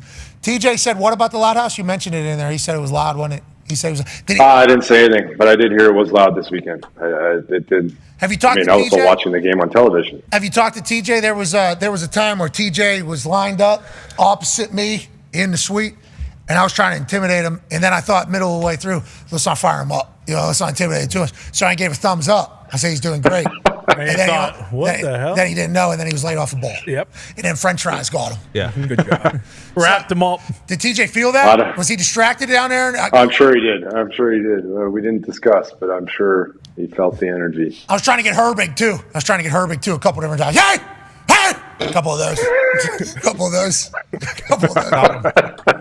Trying to do a thing. It was a good game, man. It was a fun game. It was a great game. It's electrifying in there, dude. I don't know how I feel about Anthony Richardson getting hurt, and the very next play he comes back in, just running him right down in there, man. Like, it was a helmet to helmet. Back in, maybe. It was a helmet to helmet, and use him. They said he was good to go. The decision was made to stick with Joe Flacco because of any potential injuries that could. Helmet to helmet, just head hunting. Okay, we're trying to kill a guy. All right, he's got a hip injury, so let's kill him. Yeah. The league did say that the Minka penalty was bullshit. That one, the non-call? It was. The one that they called. Yeah. What about this? Sorry, it was a makeup call. This is the first quarter. That should be first and goal from the fucking 2.5 yard line, half the distance. What are you? Wait. What are you saying here? What are you saying? Boom! He tried to knock his head off. He's a running back right here. He tried to knock his head off. Where do you want him to go? What? That's a thud drill. Took a knee mid-run. Listen, Minka, you know what you did. Minka he didn't know he was going to drop to one knee the second he came in for the tackle. No, after that play happens and he goes down like that and he kind of taps himself out, and then they say he was good to go later. What changed? I don't know. I don't know what happened. What changed? He's day to day though. He's day to day. That's good news. You could also projectile this helmet right at him too. Yeah, I didn't even think about him trying to roll a ball. Trying to trip his ankle. It's unbelievable. You guys are trying all the tackles. Those are the worst. You catch a heel under the chin. That hurts, man. It snaps the head straight back. The Steelers defense was fun to watch, legitimately. They were flying around. It was a good fucking game. Great game. It was a great game. So much respect for the Steelers, obviously. And what a huge win for the Colts. Joey Flack, though. It was. This guy. Look out. He's too comfortable. Two-man race in the AFC South, man. Two-man race. Look at him in the pocket. How do you feel about what's going on down in Jacksonville, JJ? Pretty interesting, dude. Pretty interesting down there. It is interesting. It is interesting. I mean, from the owner before the season saying that it was the best team that they've ever assembled to 0-4 is a pretty quick downfall there. Also, blaming the players is an interesting choice that I don't know goes over too well in any locker room in the world. But as a Texans fan, obviously, and a former player, anytime that the rest of the division struggles is always good for the boys in the age. Hey, yeah. You guys are Keep struggling. fighting. You guys. What would you do in that situation? Coach came in and was like, "Yeah, well, it'd be nice if our punter could punt the ball." Bill Polian kind of did that when we were 2 and whatever that year. Bill Polian on his local show was like, I was having like a pretty historic year. Obviously, we were punting more than anybody. If we had like another 3 quarters, I potentially have the record for amount of punts because I did punt 10 times in one half. I mean, it was like we're doing it, and I think he said or 9 times in one half. One of them got blocked for a touchdown for the other team, and I ended up making a tackle on another one. I mean, it was pretty tough. If our punter could directional punt, we'd be in a better spot or something like that. He said, and I was like, talking to me? What? This guy talking to me? I was like top 5 in punts out of bounds and I returned. So I showcased things to him. I was like, I'm doing okay, but I hear what you're saying. I do got to get better. Wisconsin punter had a 78-yard punt this weekend, I believe it was. That was great. Punters had big weekends. Torrey Taylor went for 66 and then pinned a couple deep. The Chicago Bears actually put a highlight film of him. The Irish kid for the Green Bay Packers, Waylon, continues to be a dominant performer. I mean, these dudes are absolutely insane. Look at this. In the sun. How you doing? Keep it moving. Now, nobody on the field knew that you can't advance a muff, so if he lets that roll into the end zone, he can grab that, and that's a touchdown. He can't advance it. Instead, they get the ball at the 2. I think commentators didn't have a clue either. Obviously, fans didn't have a clue. Players didn't have a clue, but who cares? You get the rock back. That's a big deal. A.J. Cole had a massive one. A.J. Cole of the Raiders has a huge punt. Look at all these punts, too. These are all in like the 4th quarter. These are all big times to have big punts and have big outcomes. He sticks one out at the 3-yard line. Absolutely love that, and then does a little flex on it. Love A.J. Cole doing his job at a high level. And then Falcons punter Bradley Pinion in a huge moment here scores the first touchdown for the Atlanta Falcons against the Saints. Hits one high. Shouldn't be fair catching that on the 2 anyway, so what do you think? Who knows? No. Touchdown. Atlanta Falcons, first quarter, 4th and 11. The ball's going to the Saints. All momentum could go that way. Bradley Pinion says, let me pull one up in the sky and have this guy bobble it, and let's get a touchdown here. Young Wei Koo hits a game winner. Falcons, full-time uniform. Make it. Yes. Just make it your full-time uniform. Please. Just please. Do everybody a favor. Agree. And Falcons acknowledge their special teams down there. Bradley Pinion scoring touchdowns. Young Wei Koo's hitting 58-yard game winners. Kirk Cousins doing his thing. It's a beautiful time to be kickers and punters. I have a question about punters. So, for me, if a guy, we ran a TE stunt and the guy did a really good job, he picked and I came around and got a sack. I'm getting that guy a steak dinner. Thanks. You sacrificed yourself for me. You helped me make a play. If a guy downs the ball inside the 5 for you, whether he dives and throws it back or whatever it is, are you ever hey man, thanks? So there's been stories of kickers and punters, people that kick off and punters in the past. I would never do it, obviously, because you can't, no bounties, no extra, anything like that. And no, never. No, I would not do that, obviously. I never did that. Other people have done it. But yeah, tackles inside the 20 on kickoffs. Obviously, there's a potential $500 here, extra grand here. During Christmas, if we're, doing very well, maybe there's an envelope with a certain amount of money in the locker saying, hey, happy holidays. Thanks for all your support this year. You're kicking ass. Other punters and kickers have done that. Hey, here's a TV potentially to a gunner that made some big time play. Yeah, there's other punters. No, you've heard good stories. Yeah, there's some nice people out there. Yeah, you would never be able to do that on the record, of course, because once the head of the snake, Brett Favre's situation takes place with Greg, they really start to monitor all bounties and anything that's happening on field. So that never happened. Yeah, that never happened. But good stories, though. Some good stories. Good old days. I've heard.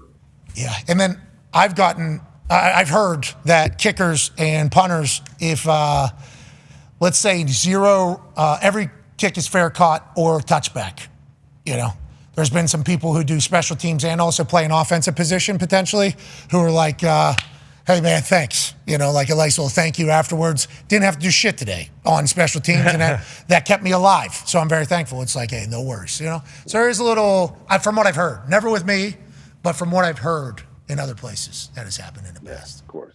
Yeah, interesting. I always love hearing those types of stories.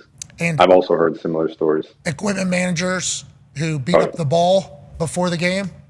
Ooh, I haven't thought about that one. Yeah, I've heard they've had pretty good Christmases. I've heard they have had very good Christmases, I've heard. For good So there's a difference. I know the ball's different, but there's a difference between how they beat it up for a quarterback versus kicker.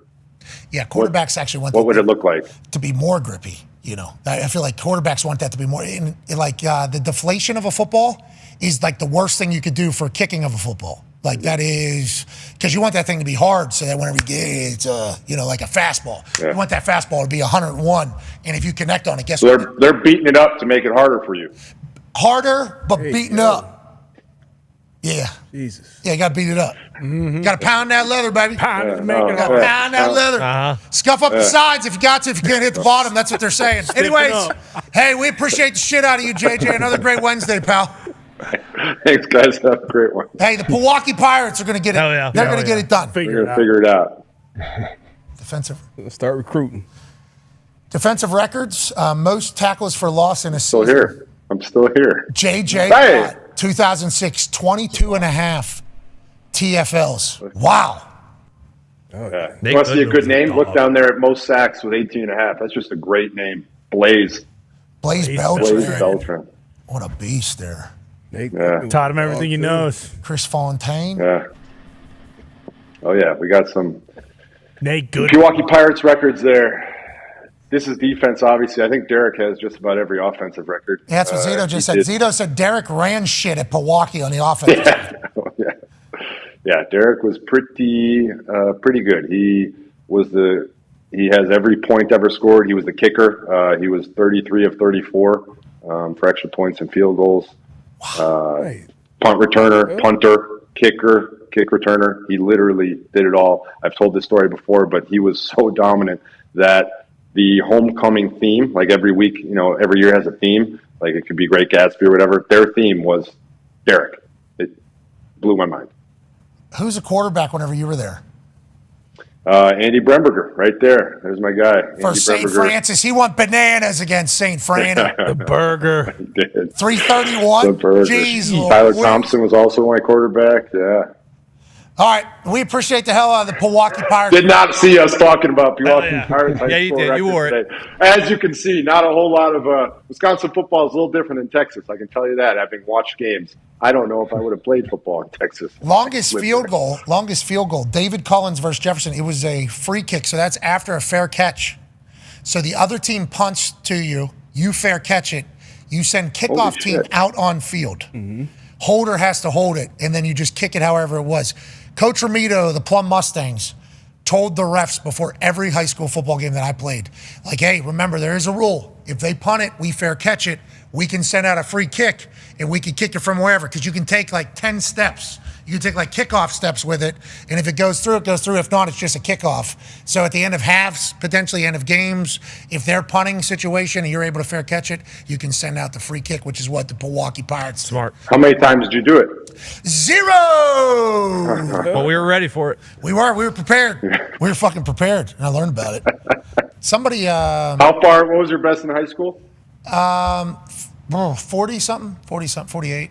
I had a chance to hit a 56-yarder. Coach Pewaukee beat you. I was hoping the Pewaukee kid had the further. That would be awesome. There's a 56-yard opportunity against Gateway, which would have been the Whippeal record, but we were down 21-0 or something at the time. So me bitching about it would have been quite a selfish move. But that ball would have went through those uprights, and I'd probably still have one of the records. That was the game our entire team was suspended. Yep, it was not great. Oh, it was not. What'd great. you guys do? No, What'd Pat you guys and I did not get suspended. I had a test. I legitimately, not the biggest like academia guy. I think most people can tell, but it was everybody goes to breakfast. Everybody decides to go to breakfast when literally every human we know.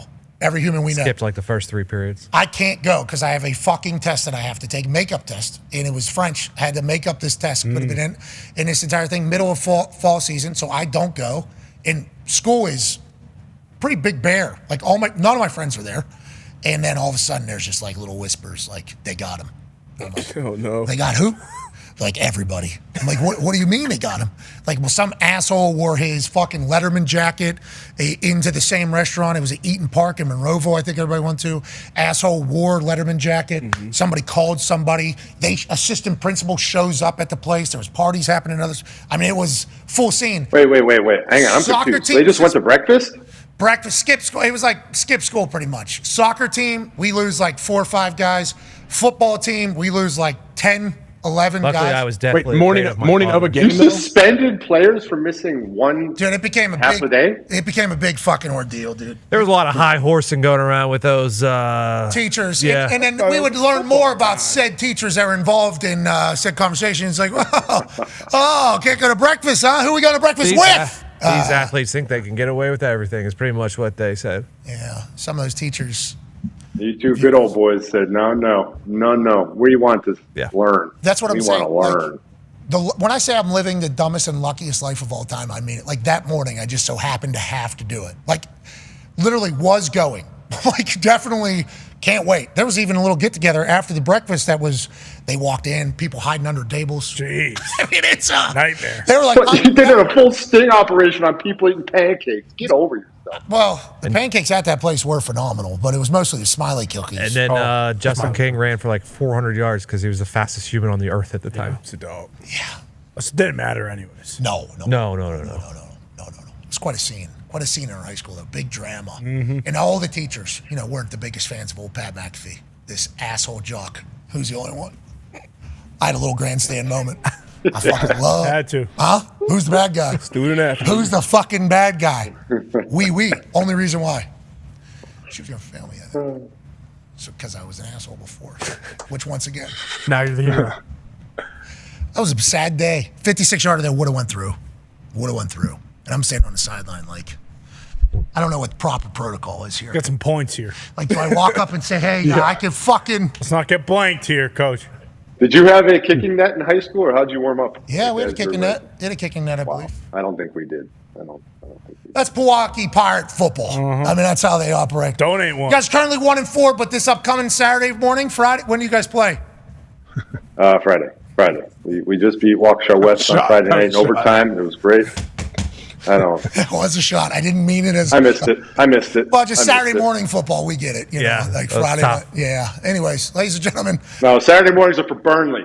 Big win yesterday. Big win over the weekend. I mean, we're Top of the we're table. Right. Getting caught up soon. Second. Saturday mornings for Second college right game now. day. You guys going on at the same time as college game day? You have 2 TVs, or how you sporting the cause? I do enjoy watching your segments on the college game day. I'm really looking forward to your time in Berkeley, California this weekend. Looking forward to seeing how you acclimate yourself out there. Should be a lot of fun. You're an asshole, JJ Wallace. Have a good one, guys. Yeah, I am excited to get out to Berkeley. Is Tone going with you? Tone Diggs? Yeah, it feels like his kind of place. I don't think AP Tone's making the trip. 4 hours and 48 minutes out there. The hell does that mean? It's a long time. I think he's saying. Just know you like that beautiful scenery and how everything goes out there. Well, I mean, Aaron Rodgers goes, why don't you go down to Marina and check out where that lady got dumped into the bay? It's not a bad idea. Yeah. Well, hey, she was, unfortunately, that's very sad. She was pregnant with a baby in her as well. Oh, It's you're a saying a terrible murder situation. with a dump into a bay is not a sad situation? Yeah. It's all bad. It's all bad deal. I am excited to check out Top Dogs and then La Burrita.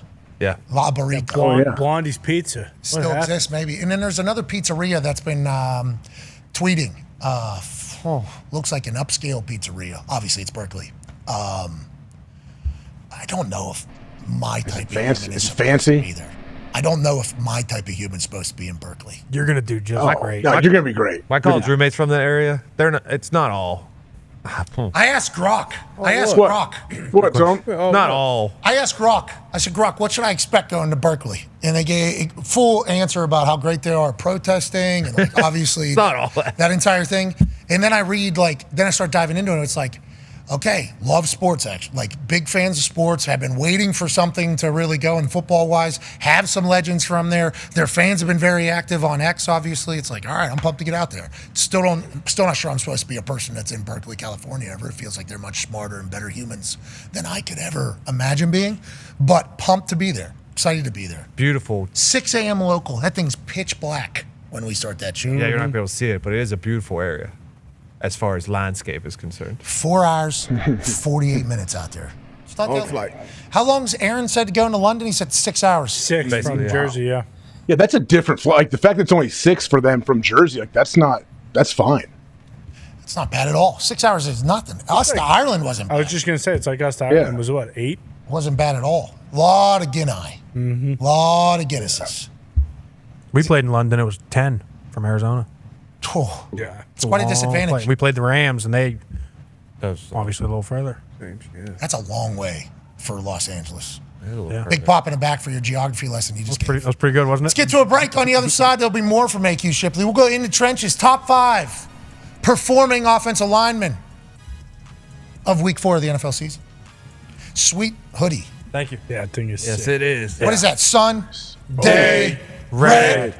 How's that going, I wonder? Everybody buying I don't know. I just figured, he got another surgery, so we might not see him play golf ever again. We'll see him again. He's This Tiger one, we Woods. might as well support him because, man, was he good. All right, be a friend, tell a friend something nice that might change their life, just like Dude Wipes. Take 5.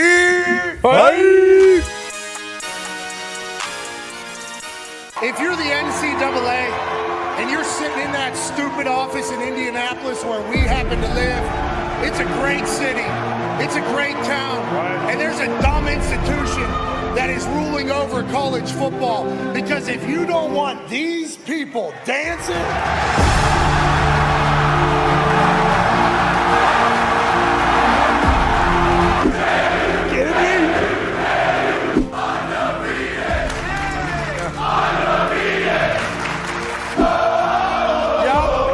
celebration, bitches.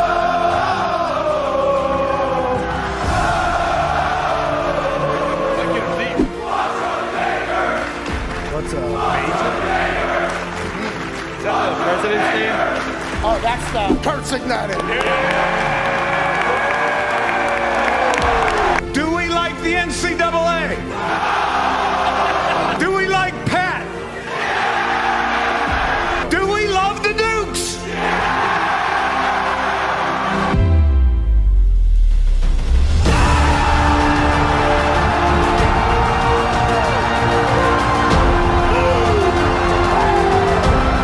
I wish when I was asked, like, why did you punt? I could say my subcommittee recommended I punt. talking shit.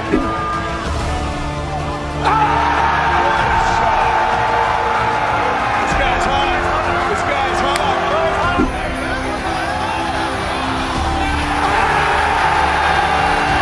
We'll see you in the next hour. I say today, we take a stand against the NCAA. Let them bowl.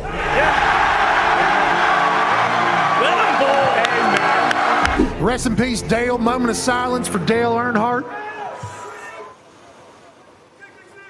Moment has passed. Thank you, Dale. This one's for 3. AJ Hawk, $5,000.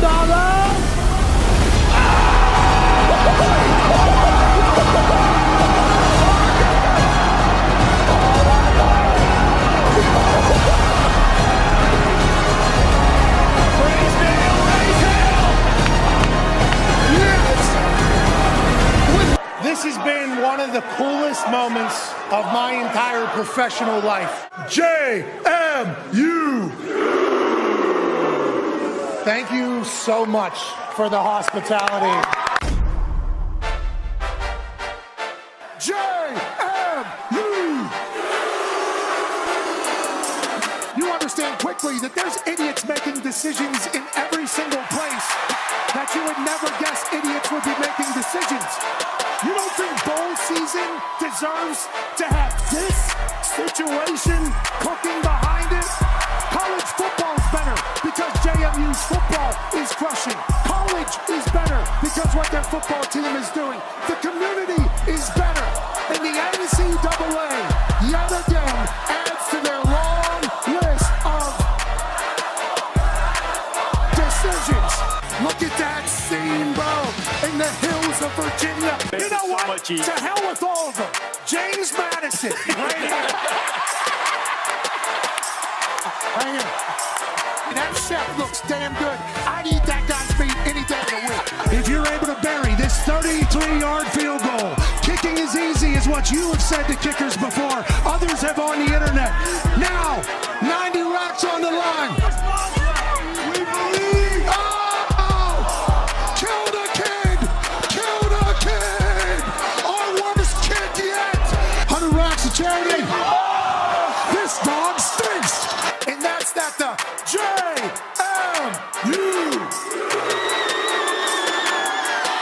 are going to crush App State. They would crush anybody this weekend, especially in this city with how dumb the NCAA is. Let them bowl and let the boys dominate today. In my Constitution, I have the First Amendment right to free speech. Pat has the Second Amendment right to take its sleeves off and show the bare arms all the time. But I'm saying, if we are so lucky to go undefeated this year, and we end up winning in a bowl game, if we get in, I'm going to use my First Amendment to declare the JMU Dukes national champions. Like UCF. I'm just going to say it, and come and stop me. Time to coach. I'm Jack. It's working. All of it's working.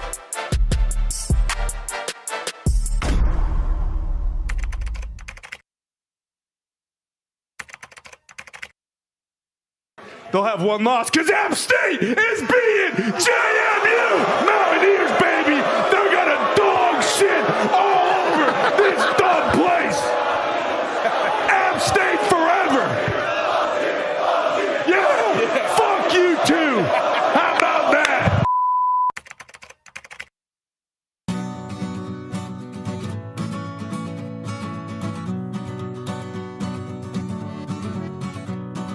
Welcome to Dublin Island on this Feel Good Friday, August 23rd, 2024. We are live from JR Mahin's.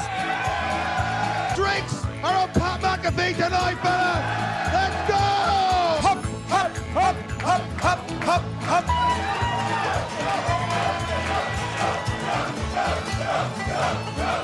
The fact that anybody knows we exist in Ireland, we are so incredibly thankful. So to all of you, we say, Gotcha!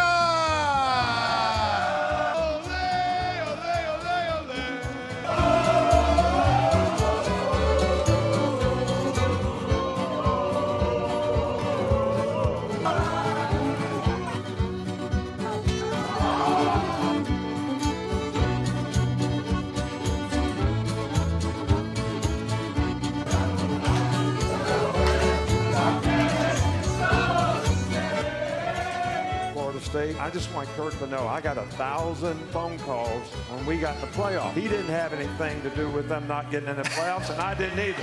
But we both got hammered. Some of us did get hammered last night. We have real football happening today for the first time in months. This is a beautiful time in a wonderful town.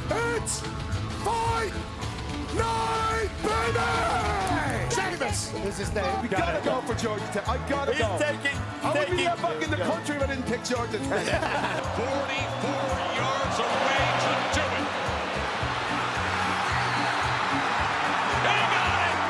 He got it! And the Yellow Jackets did it!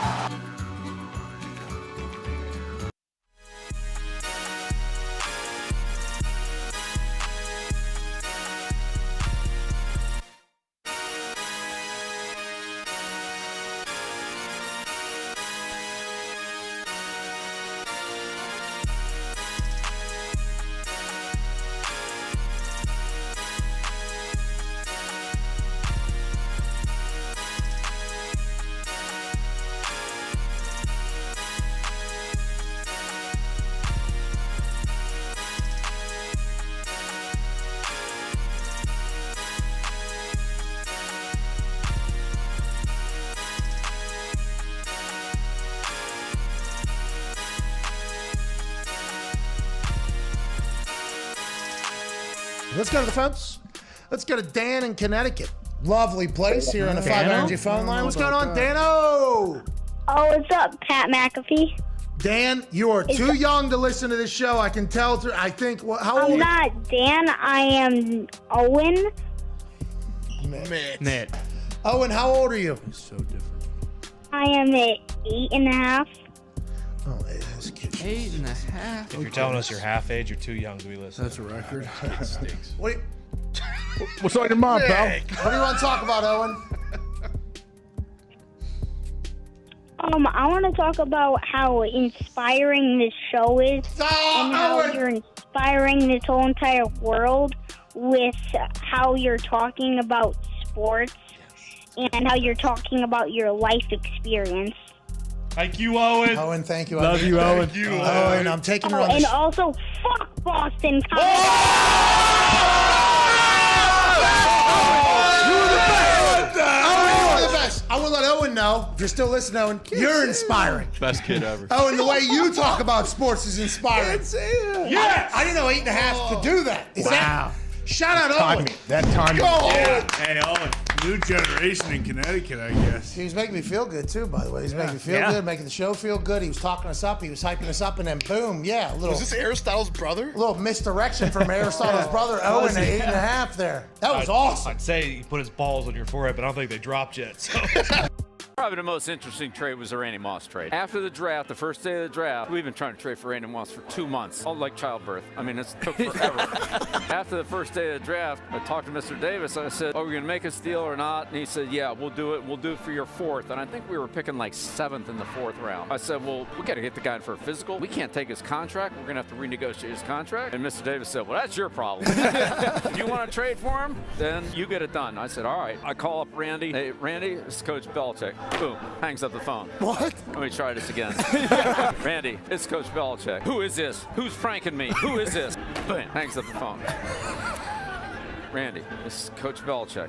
We traded for you. What? Is this a joke? This better not be a joke. Who is this? No. This is...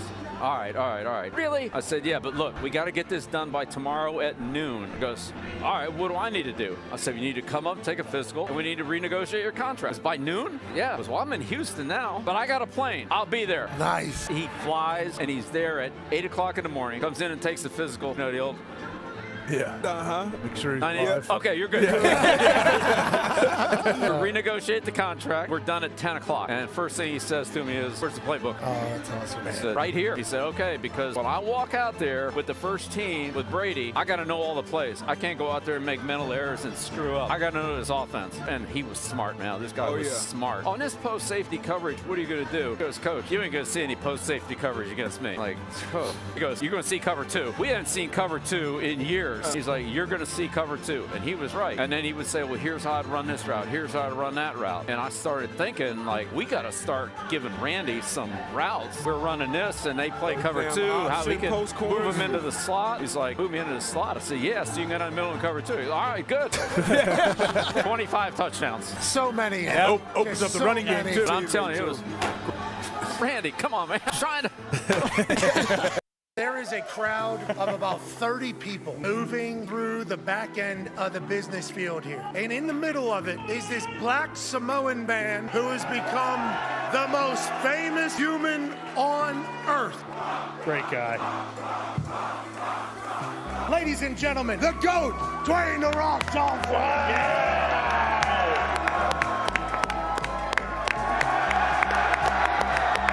There's thousands and thousands of people skipping class to come see your big ass. Listen, there is thousands and thousands of you skipping class. It doesn't matter if they go to class. Moana is one of the best animated films of all time. Okay, can't wait for the live action. Thank you, yes. But You're welcome. We talk about Mana. What can I say except you're welcome?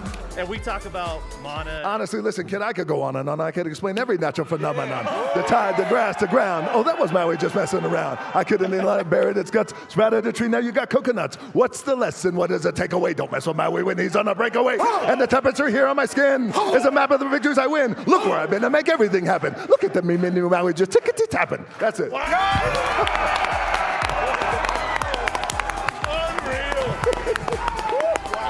Still got it. On the Samoan side, Polynesian side, we have a word called mana. Mana is spirit. Mana is power. Mana comes from in here. It's the thing that gives you goosebumps. It's that thing you feel. It's that thing when I walked out and we felt this thing. This is mana. This is mana. It's very, very, very real, and you could feel it. Mwah. Little things like I don't get driven anywhere. I don't want to get driven anywhere. I don't like chauffeurs. Keeps me in my way just a little grounded. Like I could drive myself everywhere and not telling some guy, hey, take me here, take me there. That is something I'm going to start saying, like, yeah. Because when they open your door, you feel so bad. I can open my own door, dude. They're trying to be courteous. It's their job. But also, the day I stop opening my own door is the day I become a big old bitch. Here we go. That's a big cup.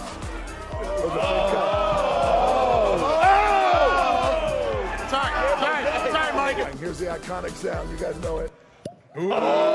This special Terramana toast goes out to Passion. Congratulations on your show. Very proud of you. Very proud of all you boys. And to all of you, love you guys. Thank you for the support. Keep kicking ass. Cheers.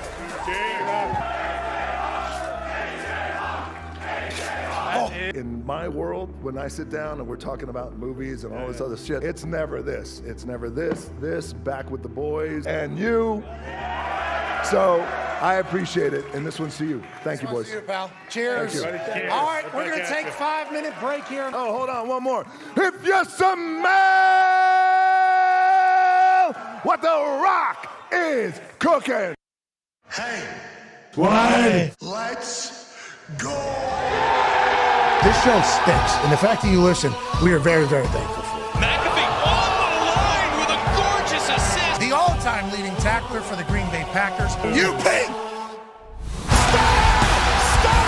Damn it! Be a friend, tell a friend something nice could change their life.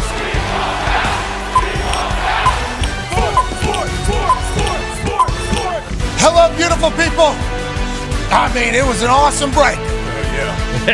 Welcome back on this Wednesday, October 2nd, 2024. Hour 3 of the program starts right now. Football is awesome. That's AJ Hawk. A Ram truck just got delivered outside.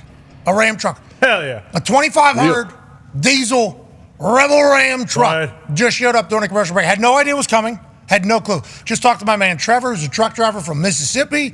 He had that thing on the back of the load. He backed that thing up. We dropped down the ramp. Boom, you hop in there.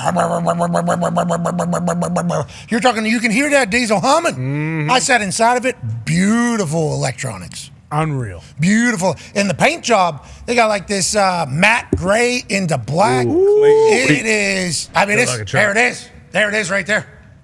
Just showed up. Okay. That thing just showed up. Yeah. Yeah. Sorry, you don't have any way to drive it. You don't have any. You can't drive it into the. How sweet would it be if you had a garage door and you could drive it right in there to the basketball court? So we were actually, Zito just said we could get it through the kitchen. It's like that thing sits too high. That thing's raised up a little bit. It's got good power, and obviously I can control the steering of the.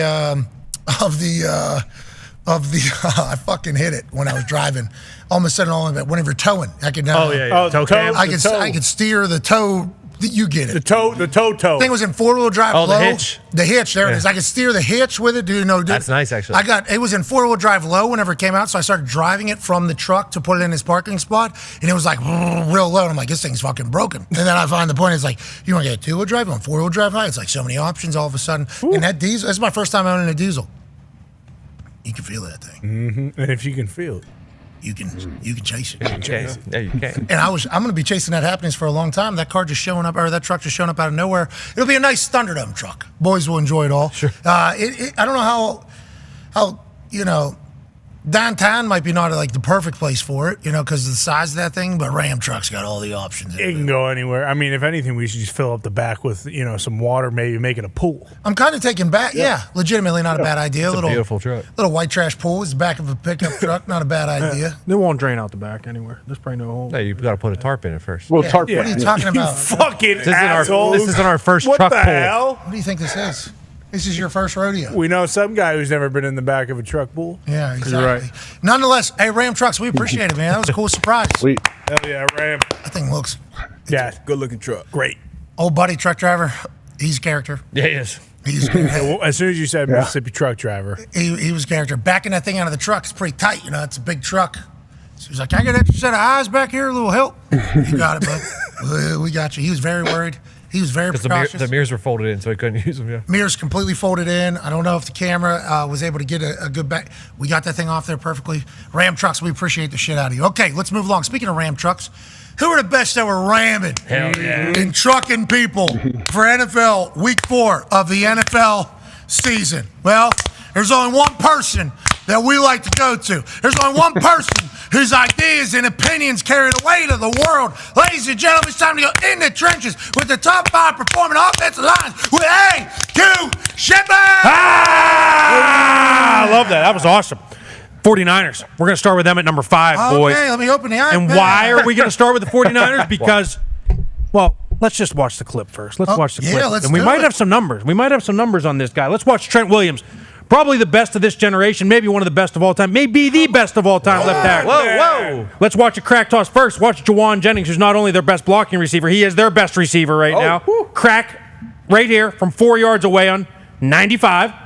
Just get this whole thing started. Boom. There it is. Now watch Trent run around this thing. He's got to get around all the trash. Get him around the trash.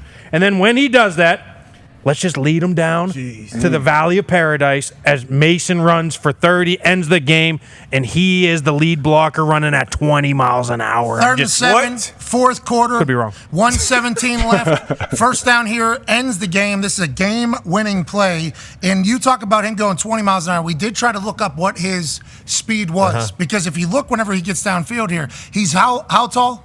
He's about 6'5", list weight 320. It's more accurately probably closer to 360, let's be honest. Okay, 350, 360. Look at him getting around the edge, and look at him lead blocking with speed, this guy. 6'5", 360, most athletic guy on the field is what people say. And he's running back Mason's running in between 15 to 20 miles an hour. His particular tracker had him going. So that means that Trent had to be going 15 to 20 miles an hour right there on the pull. Fourth quarter, could be tired, end of it all, flying around. What a stud. Good for the Niners offensive line. Number 5 performing offensive line. Real quick before we get there, to put that in perspective, Marvin Harrison Jr., top speed of 17 miles an hour. I think Trent was higher. Wow. Just saying. All right, let's go on to the next one. The Minnesota Vikings. Start both of these with Would you say the Paradise Valley of Paradise is where he was running to? Yeah. He's taking right to Paradise Valley. You never- Oh! There we are. Oh, Minnesota Vikings, number 4. Minnesota Vikings, number 4. Listen, they have been doing an unbelievable job in pass blocking, but the big difference this year is they're running the shit out of the football. They got Aaron Jones, which has been a big offseason signing. Christian Darrisaw gets the whole thing started at left tackle. Tight end's going to motion over. You get a little deuce outside zone to the left. Left guard gets it started with a great reach block on the 3 technique, which is hard. That's one of the hardest blocks in football. He gets it started. quick reach. Hey, can you help me out here? Yep. So this would be 3 technique is outside shoulder of the left guard as we are looking at it to our right. and that's because what? We There. got 1, 2, and One, then two, 3. three. Yep. Yeah. So you start Well- 0 on the head up on the center. Then you got a shade on each shoulder of the center is a 1. Inside shoulder of the guard is a 2-eye. Head up on the guard. All even numbers are head up basically for the most part. 2 technique down the middle of the guard. 3 technique outside shoulder. 4-eye inside shoulder of the tackle. Yeah, and we just keep going. Yep. We don't have enough numbers. Bingo. To That's be able exactly to do right. it all, keep it up. But anyway. that's technology. There. That's it. That's the iPad. But you get a great reach there, and then you get Darisaw working with the tight end as they climb off Van Ness up to the linebacker, get a nice block there. Great reach block by the center. And, I mean, he doesn't get touched. He doesn't get touched for 10, 12 yards. And I think Aaron Jones at 90 yards. I mean, he's been incredible, and Sam Darnold's looked incredible. They've been blocking the shit out of people as they're probably the best team in football right now. You like the left tackle a lot. Or no. I think if Trent Williams isn't in the conversation, he's the best left tackle. He's obviously, he's in that 2-3 category. It's him, Tunsil. I mean, he's one of the best young players in football, and he's about to get so much, a lot of money for a long time. All right, good for him. Congrats to him. Congrats to the Vikings, number 4 performing offensive line of NFL Week 4. Who's the number 3 team? The Washington Commanders.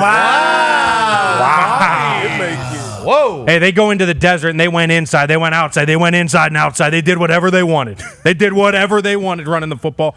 And they threw the shit out of the football. But on this particular play, they come out in a nickel defense. You got tight end wing into the boundary. I don't think it's the best decision. It's tight end wing. You typically get a base defense. But they come out in nickel. And you get your best defensive player, Buda Baker, running a free safety blitz off the backside. He gets just a little bit of hesitation right there because Jaden Daniels is the quarterback. Just that little bit of hesitation.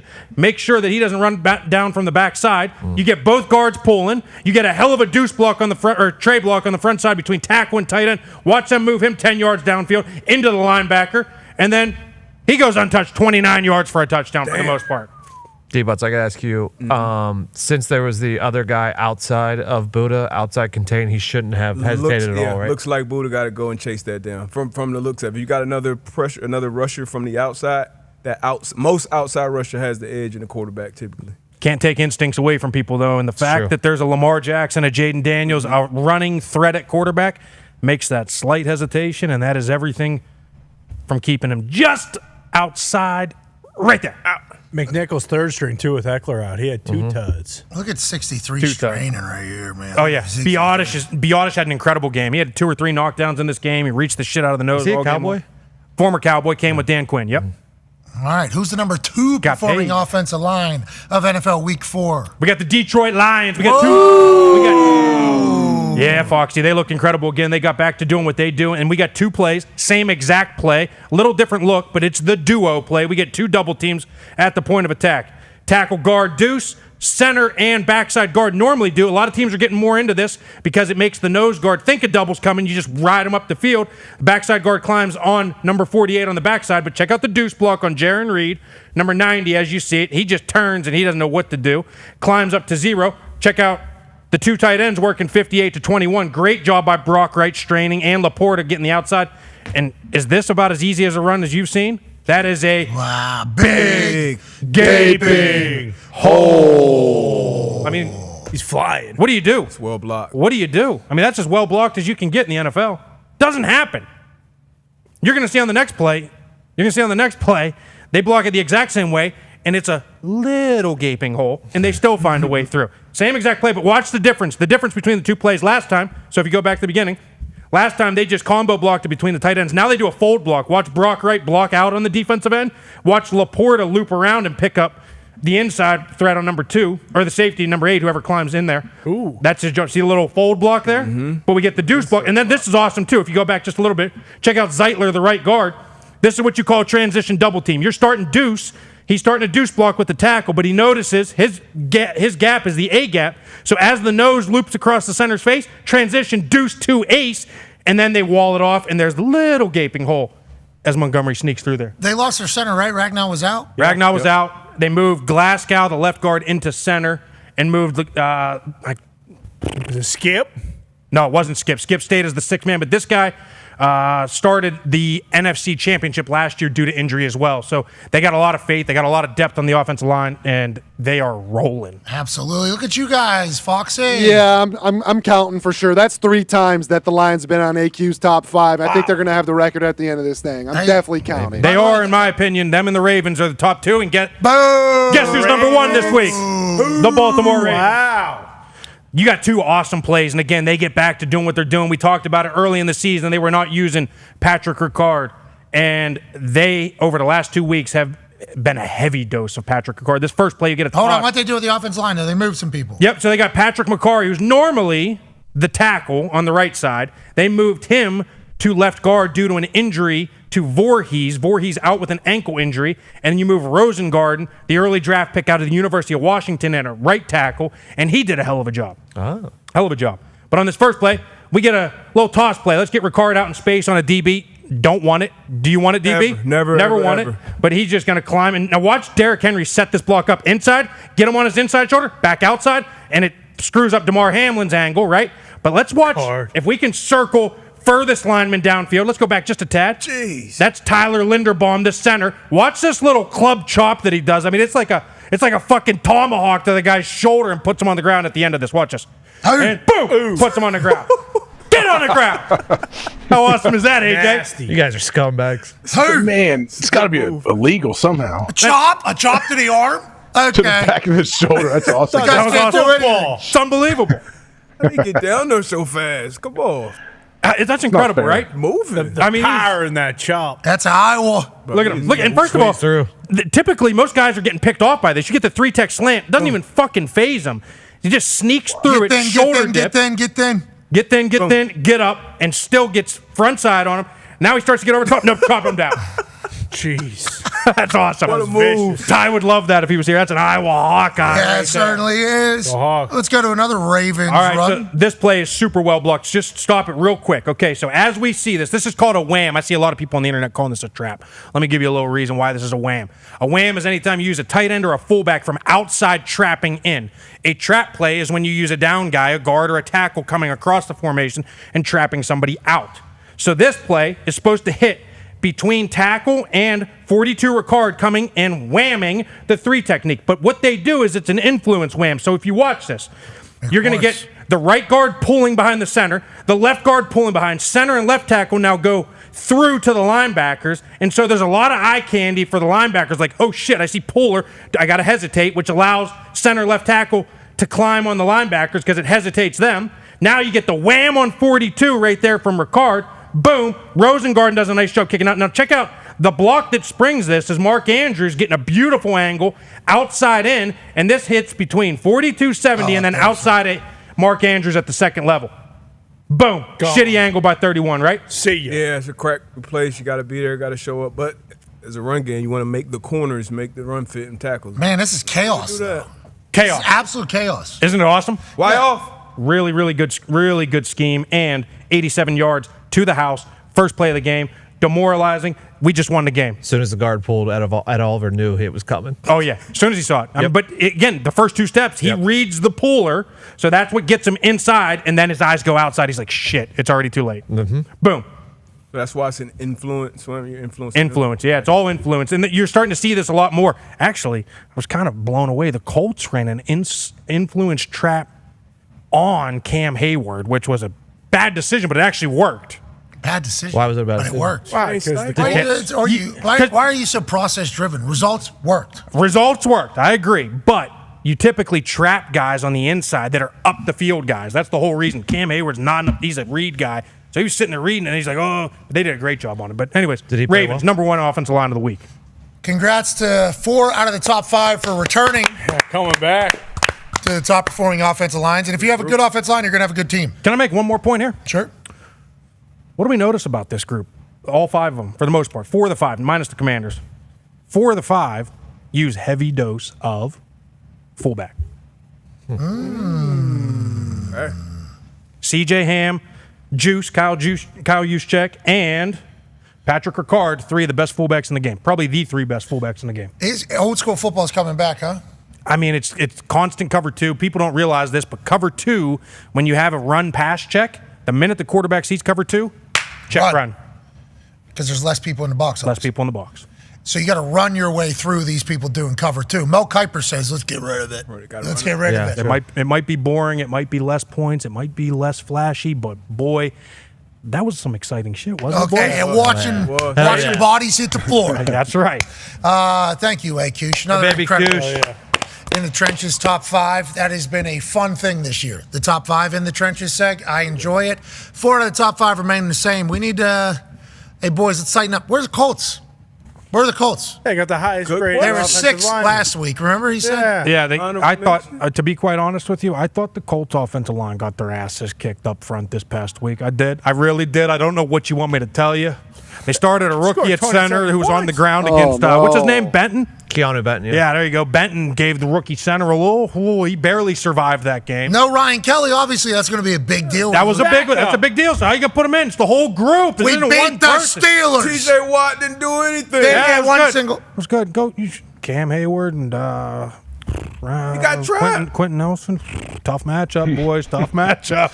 You're wrong. You're full of shit. Colts 1, Steelers 0. Hey, good win, Colts. Good win, Colts. That's even more impressive. They got their ass beat, got the win. Yeah, Joe Flacco. Yeah. He's back. That's what he does. Yeah, he floats around in the pocket. Doesn't need the offensive line to be top 5, even though they already are, and you're just a hating asshole. Footsteps. Ladies and gentlemen, in the Trenches top 5. All right, A-Kush, feels like you're really feeling it. How about a giveaway today? How about a giveaway? All right, I need to make one. Last week was pathetic. What do you want to do? You're throwing footballs again? Of course. Wow. Of course. Hey, did you hear about what happened in 33 the other day? I did not, but what I did hear yesterday was reigning undisputed 33 champs, which means you guys are back. Yeah. You guys are back, all the way back? Yeah, and they'll tell you about me. Pat went 10 for 10. Historic performance. You went 10 for 10. Oh, yeah, don't be so fucking you were on it last year, but these first couple weeks of the season, that thing hasn't looked so big for you. Been doing a lot of upper body workouts, a lot of arm exercising. My shot was broken there for a while. I'll tell you what, I think it's been found. I mean, Foxy's good from anywhere. At this point, it was unbelievable. I don't know, Great Pat. shot, by the way, Foxy. Thank you. Need that one. Yeah, yesterday was awesome. Yeah, it was a good one. We're hot. Our team's hot right now. And I think my shot is here to stay. I shot some yesterday. I was going to never shoot a basketball again after I went 10 for 10 and didn't hit the rim. That was it. Mm-hmm. Yesterday I had to see a heat check. Certainly missed a couple, but also still going. Some real splashes happening. Like to hear that. All of a sudden we're getting the sound that D-Butch is getting whenever he's shooting that, that pop at the bottom of the net. Oh, yeah. I've never had that in my life. I think I've always had the wrong trajectory, seemingly. Boy, we are splashing it around here in the Thunderdome. Good luck today to you. My day's coming, I promise. It's coming. It's here. Today might be the day. Mm-hmm. But Right with now. that being said, coming into a buzzsaw. Yeah, look out. This might be the worst I've shot in the last couple of years. I mean, I've been bad so far. Yeah, but today's the day. Today's the day. Today's the day. You and Bone. Yeah, D-Bone. I mean, D-Bone just met the champ, so. Oh, boy. He's rocked up. Yeah, he is. He stays rocked up. It won't come down. It won't come down. Rocked up because Cody Rhodes. He came to town. All right. Zipper won't let it out. Was that a remix of the song? No. No. Different song. I made that song on myself, that beat and everything. Yeah. A.Q. Shipley, if you put that football into that hoop right over there. Is Acorn? I haven't heard his name. I've been reading a lot of internet. It's probably a good thing. Probably a good thing you haven't heard his name, right? We'll see. 120. Busby's back. Yeah, I've seen a lot of names that will come out. back. Busby's back. Busby is back. A.Q. Shipley. Have they got a deal done with the ports yet? Do we know since the show I went don't live? think so. No. Somebody needs to go. They need to do that. Gonna ask again Thanksgiving. Thanksgiving. Yeah, it's gonna take some time. Don't say that. Don't say tell me that. Deal's Christmas gonna is get done. canceled? It's gonna take some time. Deal's going to get done. Allegedly, there was already some negotiations taking place, so hopefully that's a sign of doors being open and things taking. Hell yeah. Because I think we're all going to learn quickly about this whole thing. That's basically what we're being told. And it's like, hey, I know everybody is seemingly to bad here, blame here. Let's get it done. Okay? Quick. Let's get it done. When my guys hit the street, 55,000 Maine to Texas, Great Lakes, no cars, no wood, no steel, no nothing. What are you going to do? It's a great question. I didn't fucking know you guys had all this power. I think we're all learning that right now. Yeah. Let's figure that out. And on that note, let's get 30 winners. Yesterday, Foxy drops one in a bucket. 30 people win $500. Winner Wednesday on this beautiful What Wednesday. There's going to be names announced for winners. I assume it already happened. Yes, it did. People getting $500 going into the beautiful Halloween holiday season. Football season is the greatest. Why don't you make 30 more people happy, Q? Why don't you put that football into that hoop right over there? Ladies and gentlemen, out of Penn State, A. Nittany Lion, wearing his Sunday red. Oh, not bad. It's a little more. How much was it, AQ? How much was that sweatshirt? $900. I figured that. $900. Got it on cheap. Got it half off. Tiger needs it. Does it give you a back massage while you're doing the thing? Is it warm you up? Did we win the prize? I wore it in the hotel last night. You wore it in the hotel last night? Wow, so it was worth. What's that mean? You're not getting it. What? What do I do? Was that? Oh, you were just cranking your hog in the hotel? Yanking that thing with the sweatshirt? Just the hoodie on. Your shirt cocking it What like do you got? Foxy? Sunday red lotion as well? I mean, it's just I got everything. I ordered everything off the website. one of everything, please. I'll wear it while I beat the shit out of my penis. Jeez. Ladies and gentlemen, AQ Shipley, 30 people. Right there. I'm going to him going, what do I do in hotels? You know what I do. You know how this goes. Me, my meat, good times. Alone. Stupid. Don't knock on AQ's door. Why is that? Well, he's in the middle of it with himself right now. What is it? Well, it's more so. It's more so his right hand versus tummy stick. Come back tomorrow. Don't want a pillow. Wait. Might need a bandage though with how this one's going. 30 people. That one goes in. We have the best lead into the history Yes. of a D-Butch actually has something to say to you, AQ, to get you inspired to go ahead and drain this for 30 people. You know what, AQ? Just let it rip. Just step up, let it rip, just like last night. That's right. Let it rip. Bop, bop, bop, bop, bop, bop, bop. Oh, jeez. His baloney is sore, but his arm is good. Arm might be tired. Boston Connor has something to say to you. Think about the people who inspire you, you know? Tiger, Lisa Ann. Do it for them. Sleepy Joe. Do it for them. 30 people, $500. Oh, boy. Oh, close. Almost. God damn it. What's got him over the hump? What if that would have went in? That would have been a good one. AJ has something to say to you. I'm sure it's going to be just as equally toxic. AQ, did you enjoy the debate last night, the vice presidential debate? Okay, all right. T's and P's. Felt real good about it. All right, okay. AQ Shipley here. I watched the Slam Diego Padres. Hell yeah. Go absolutely bonkers there. Great game. Fernando Tatis Jr. Mm-hmm. Does he always swing that hard? Yeah. Mm-hmm. Did you hear this pop from this home run? Oh, yeah. Hey, why don't we run this real quick? This will be the thing that will inspire AQ Shipley. MLB baseball matters right now. It's the playoffs. They say, Philly has an incredible atmosphere. We will watch those games. Big fan of Bryce Harper. We hope they do great. And yesterday, Carl Ravitch said, hey, this San Diego place, insane. Fernando Tatis Jr., first pitch he sees, he does this. Into left. Here's Fernando Tatis. He swings, sends one high and deep to left. He's watching, so are 44,000 others. What a night! Start for the That's Padres awesome. as Tatis leaves the building, and this place is on its feet. Padres lead it 2-0. He looks like a tank. How big is he? Dude, wait till they show the replay of his swing. His swing is awesome. Yeah. I mean, it That is contact sounded like a gunshot. It was so loud. clean, Showman. good wood. 6'3", 220. Damn. 6'3", 220. First pitch he sees in the playoffs. Takes it. Yeah. Here's the umpire cam. Gone. Takes his helmet off or upside down. This is a team that's very aggressive. Jeez. How sick is that? The gum chew. They make you go deep into counts. And Fernando Tatis did not My miss. shit. This is my shit. He got everybody on their feet. That's awesome. Playoff baseball is all the way back. Let's go, On that note, AQ, why don't you put that football into that hoop right over there? 30 people, $500.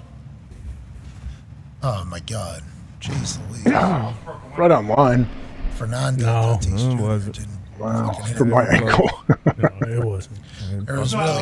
It was never Go for on Cody. line. Go for Cody. Yeah. Hey, AQ. Ba-da-ba, ba-da-bo, ba-ba-ba-ba-ba-da-bo, ba-da-bo, ba-da-ba-da-bo. Ba-da-ba, ba-da-bo, ba-ba-ba-ba-ba-da-bo, ba-da-ba-da-ba-da-ba-da-bo. Whoa! 30 people, $500. AQ Shipley put the ball in the hoop for the American Nightmare. Oh, wait. That would have been the best one. You don't get him. Shoot a basketball. Shoot a basketball. You ruined it. I mean, you average like 30 a game in high school. I know that. Sink a putt. You got a tiger. Mark Caboli said that he covered AQ Shipley at Moon Township when he was in high school. He would inevitably be a Hall of Fame high school basketball player. That's for Shoot Brother, state champion basketball player. Mark Caboli said he only shot 4-foot shots. So he doesn't know how he could potentially put this in from the stage, but I think AQ's an athlete. Damn right. I think him standing here this long, can he hit it and keep it going or no? No. Let inertia kind of end it. How many points is a 4-foot shot worth? Still worth 2. Oh, is that right? Ask Cabali how many points he watched me score in high school. A lot of fucking points. How many? How many? I mean, I scored a lot of points. Ran a lot of people over. Took a lot of charges. What? A lot of rebounds. What? State champ. What? You're in the Hall of Fame now for high school basketball. You took charges? You didn't. I would assume you gave a lot of charges. Did a little bit of both. He had sweet feet in the paint. I couldn't block shots. He was a D lineman, right? Weren't you a D lineman? D lineman, quick feet, in the paint. Then he was able to get sweet with it. You know, he had a little step back thing, and then if you didn't like your step back, he's going up under with it. And then he's letting you know about it because he's got a barbed wire tattoo on his arm. Yeah. So You're drop step. Intimidating. joining us now, ladies and gentlemen, is a journalist that covered AQ Shipley in high school, Mark Caboli. Caboli! Hey, Mark. How you doing, Mark? I was just in the media room, and I was kind of shocked by the call, but I can adapt. I can adapt on the fly. Hey, we appreciate you doing that. We understand that whatever you write is going to be worth reading. You're doing fantastic on X. We appreciate you. Your WWE recaps have been amazing. AQ Shipley, he's about to shoot a basketball shot from this stage into that hoop over there. If he makes it, 30 people will win $500. We've heard from journalists that saw him play high school basketball, he only shot 4-foot shots. Is that accurate, Mark? 4.5. I just do remember he used to wear a very extremely tight tank top, and his arms were just bulging out of it. He may or may not have had some arm hair at that time, but I'm not saying anything about that. But I don't know. I think that AQ can maybe drain it. Oh, hey, how many points did AQ Shipley score in high school basketball? Do you have that off the top of your head? Probably about 20. 20? A game? 20 a game. No, 20 total. And Suck it, AQ. Oh, now look, he's a good big 20 total. He likes that one. And he probably fouled out about 25 times. More foul out. Journalistic standards. What is that all about? That was according to sources. Yeah, of course. Source says. Caboli, you hearing Davante to the Steelers at all? Not necessarily from anybody reputable yet, but I'm sure they're interested. Right. And if they're serious about winning, man, they're number one in the AFC North. They're third in the AFC right now. Go get him, man. Who cares about next year? Go get him. Go get him. That's what I said. Hey, Mark, you keep going and get it. We appreciate you. Ladies and gentlemen, Mark Caboli. Yeah, Mark. So it's all for gays. You didn't do shit in high school, just like I fucking said it was. 20 points. I didn't see any. Did you see him score for Moon at all? I didn't. I didn't see a single point. I was in Pittsburgh. I didn't see you score. It's a fraud. I think Hall of Famer. I'm not believing. Come on now. They put anybody in the Hall of Fame these days. Especially AQ. He went to Penn State. He's basically a child of the city at this point. He's looking at putting up his highlights. He's calling someone. Who are you calling? FaceTime my high school basketball coach. He's probably This is teaching. awful. Is he teach or was he the? Yeah, he's a teacher. He's in the Hall of Fame too. Yeah, Jim. It's 3 o'clock, though. He's probably, who the fuck is this guy? Yeah, this guy scored 20 points, 25 foul outs. Hey, Coach. You're live. I have no Tell me He's live. He's live. Tell these people watching. Coach, we're live. We're live on McAfee Show right now.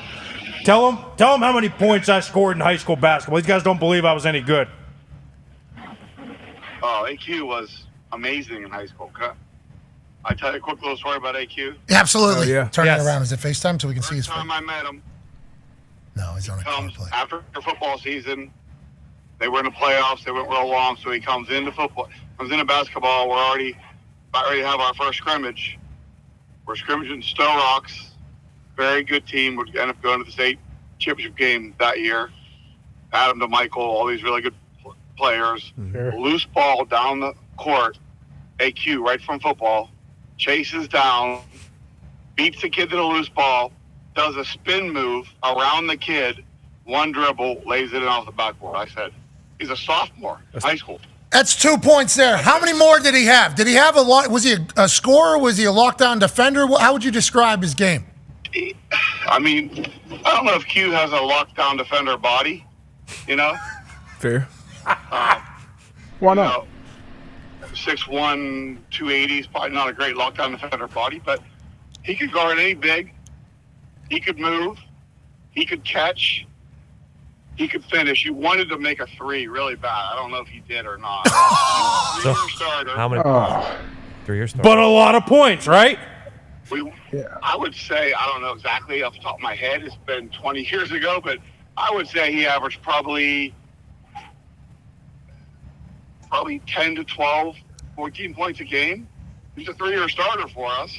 Let's go! All right. Thank you, Coach. Sophomore year. Listen, his sophomore year, we were 14-10. That was my first year. Okay. His junior year, we were 20-9.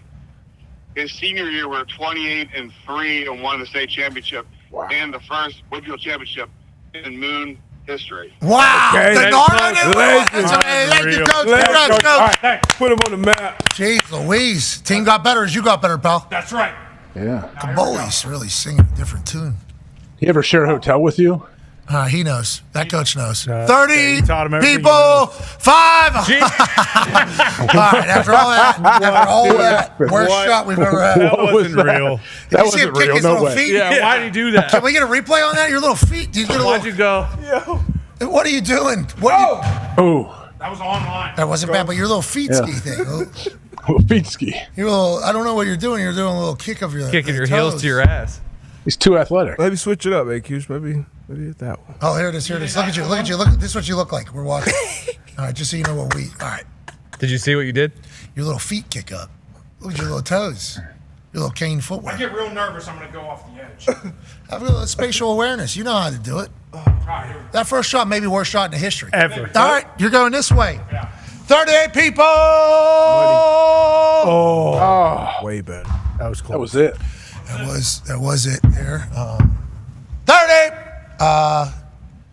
Evan Fox actually has something to say to you. He made a shot yesterday. Yeah, AQ, I've been watching you for quite some time all season now, and you're an offensive lineman. You know what offensive linemen rely on?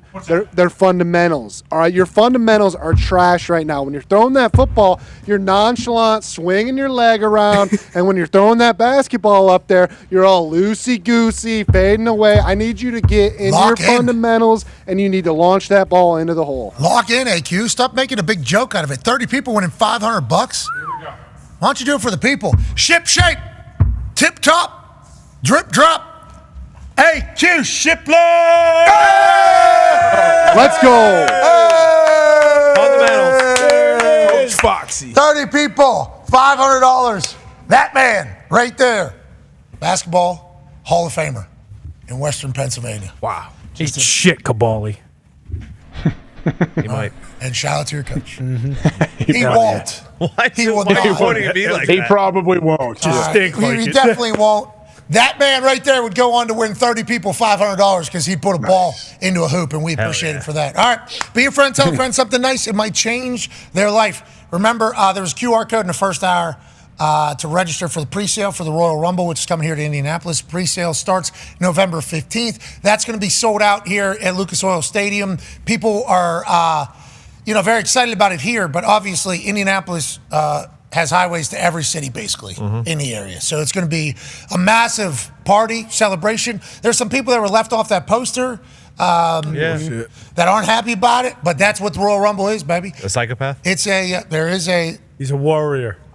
Scottish warrior who had quite a question about why you sending me to Indianapolis to promote the thing and then not even put me on a poster. What's that all about? There's a lot of people in the Royal Rumble that are on the poster, and that's part of the Royal Rumble.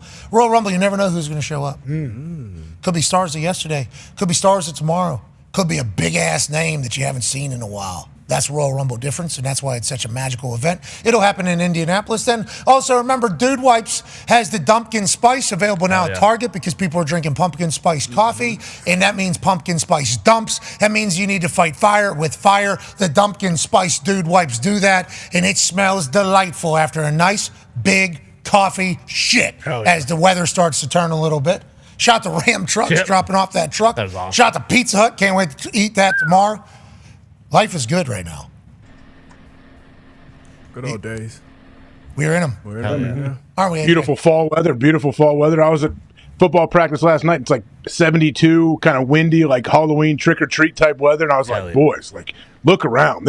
We've arrived. This is it. This is it. There's a little chill this morning. Right now it feels pretty good. It is like a perfect fall day. And then there's videos that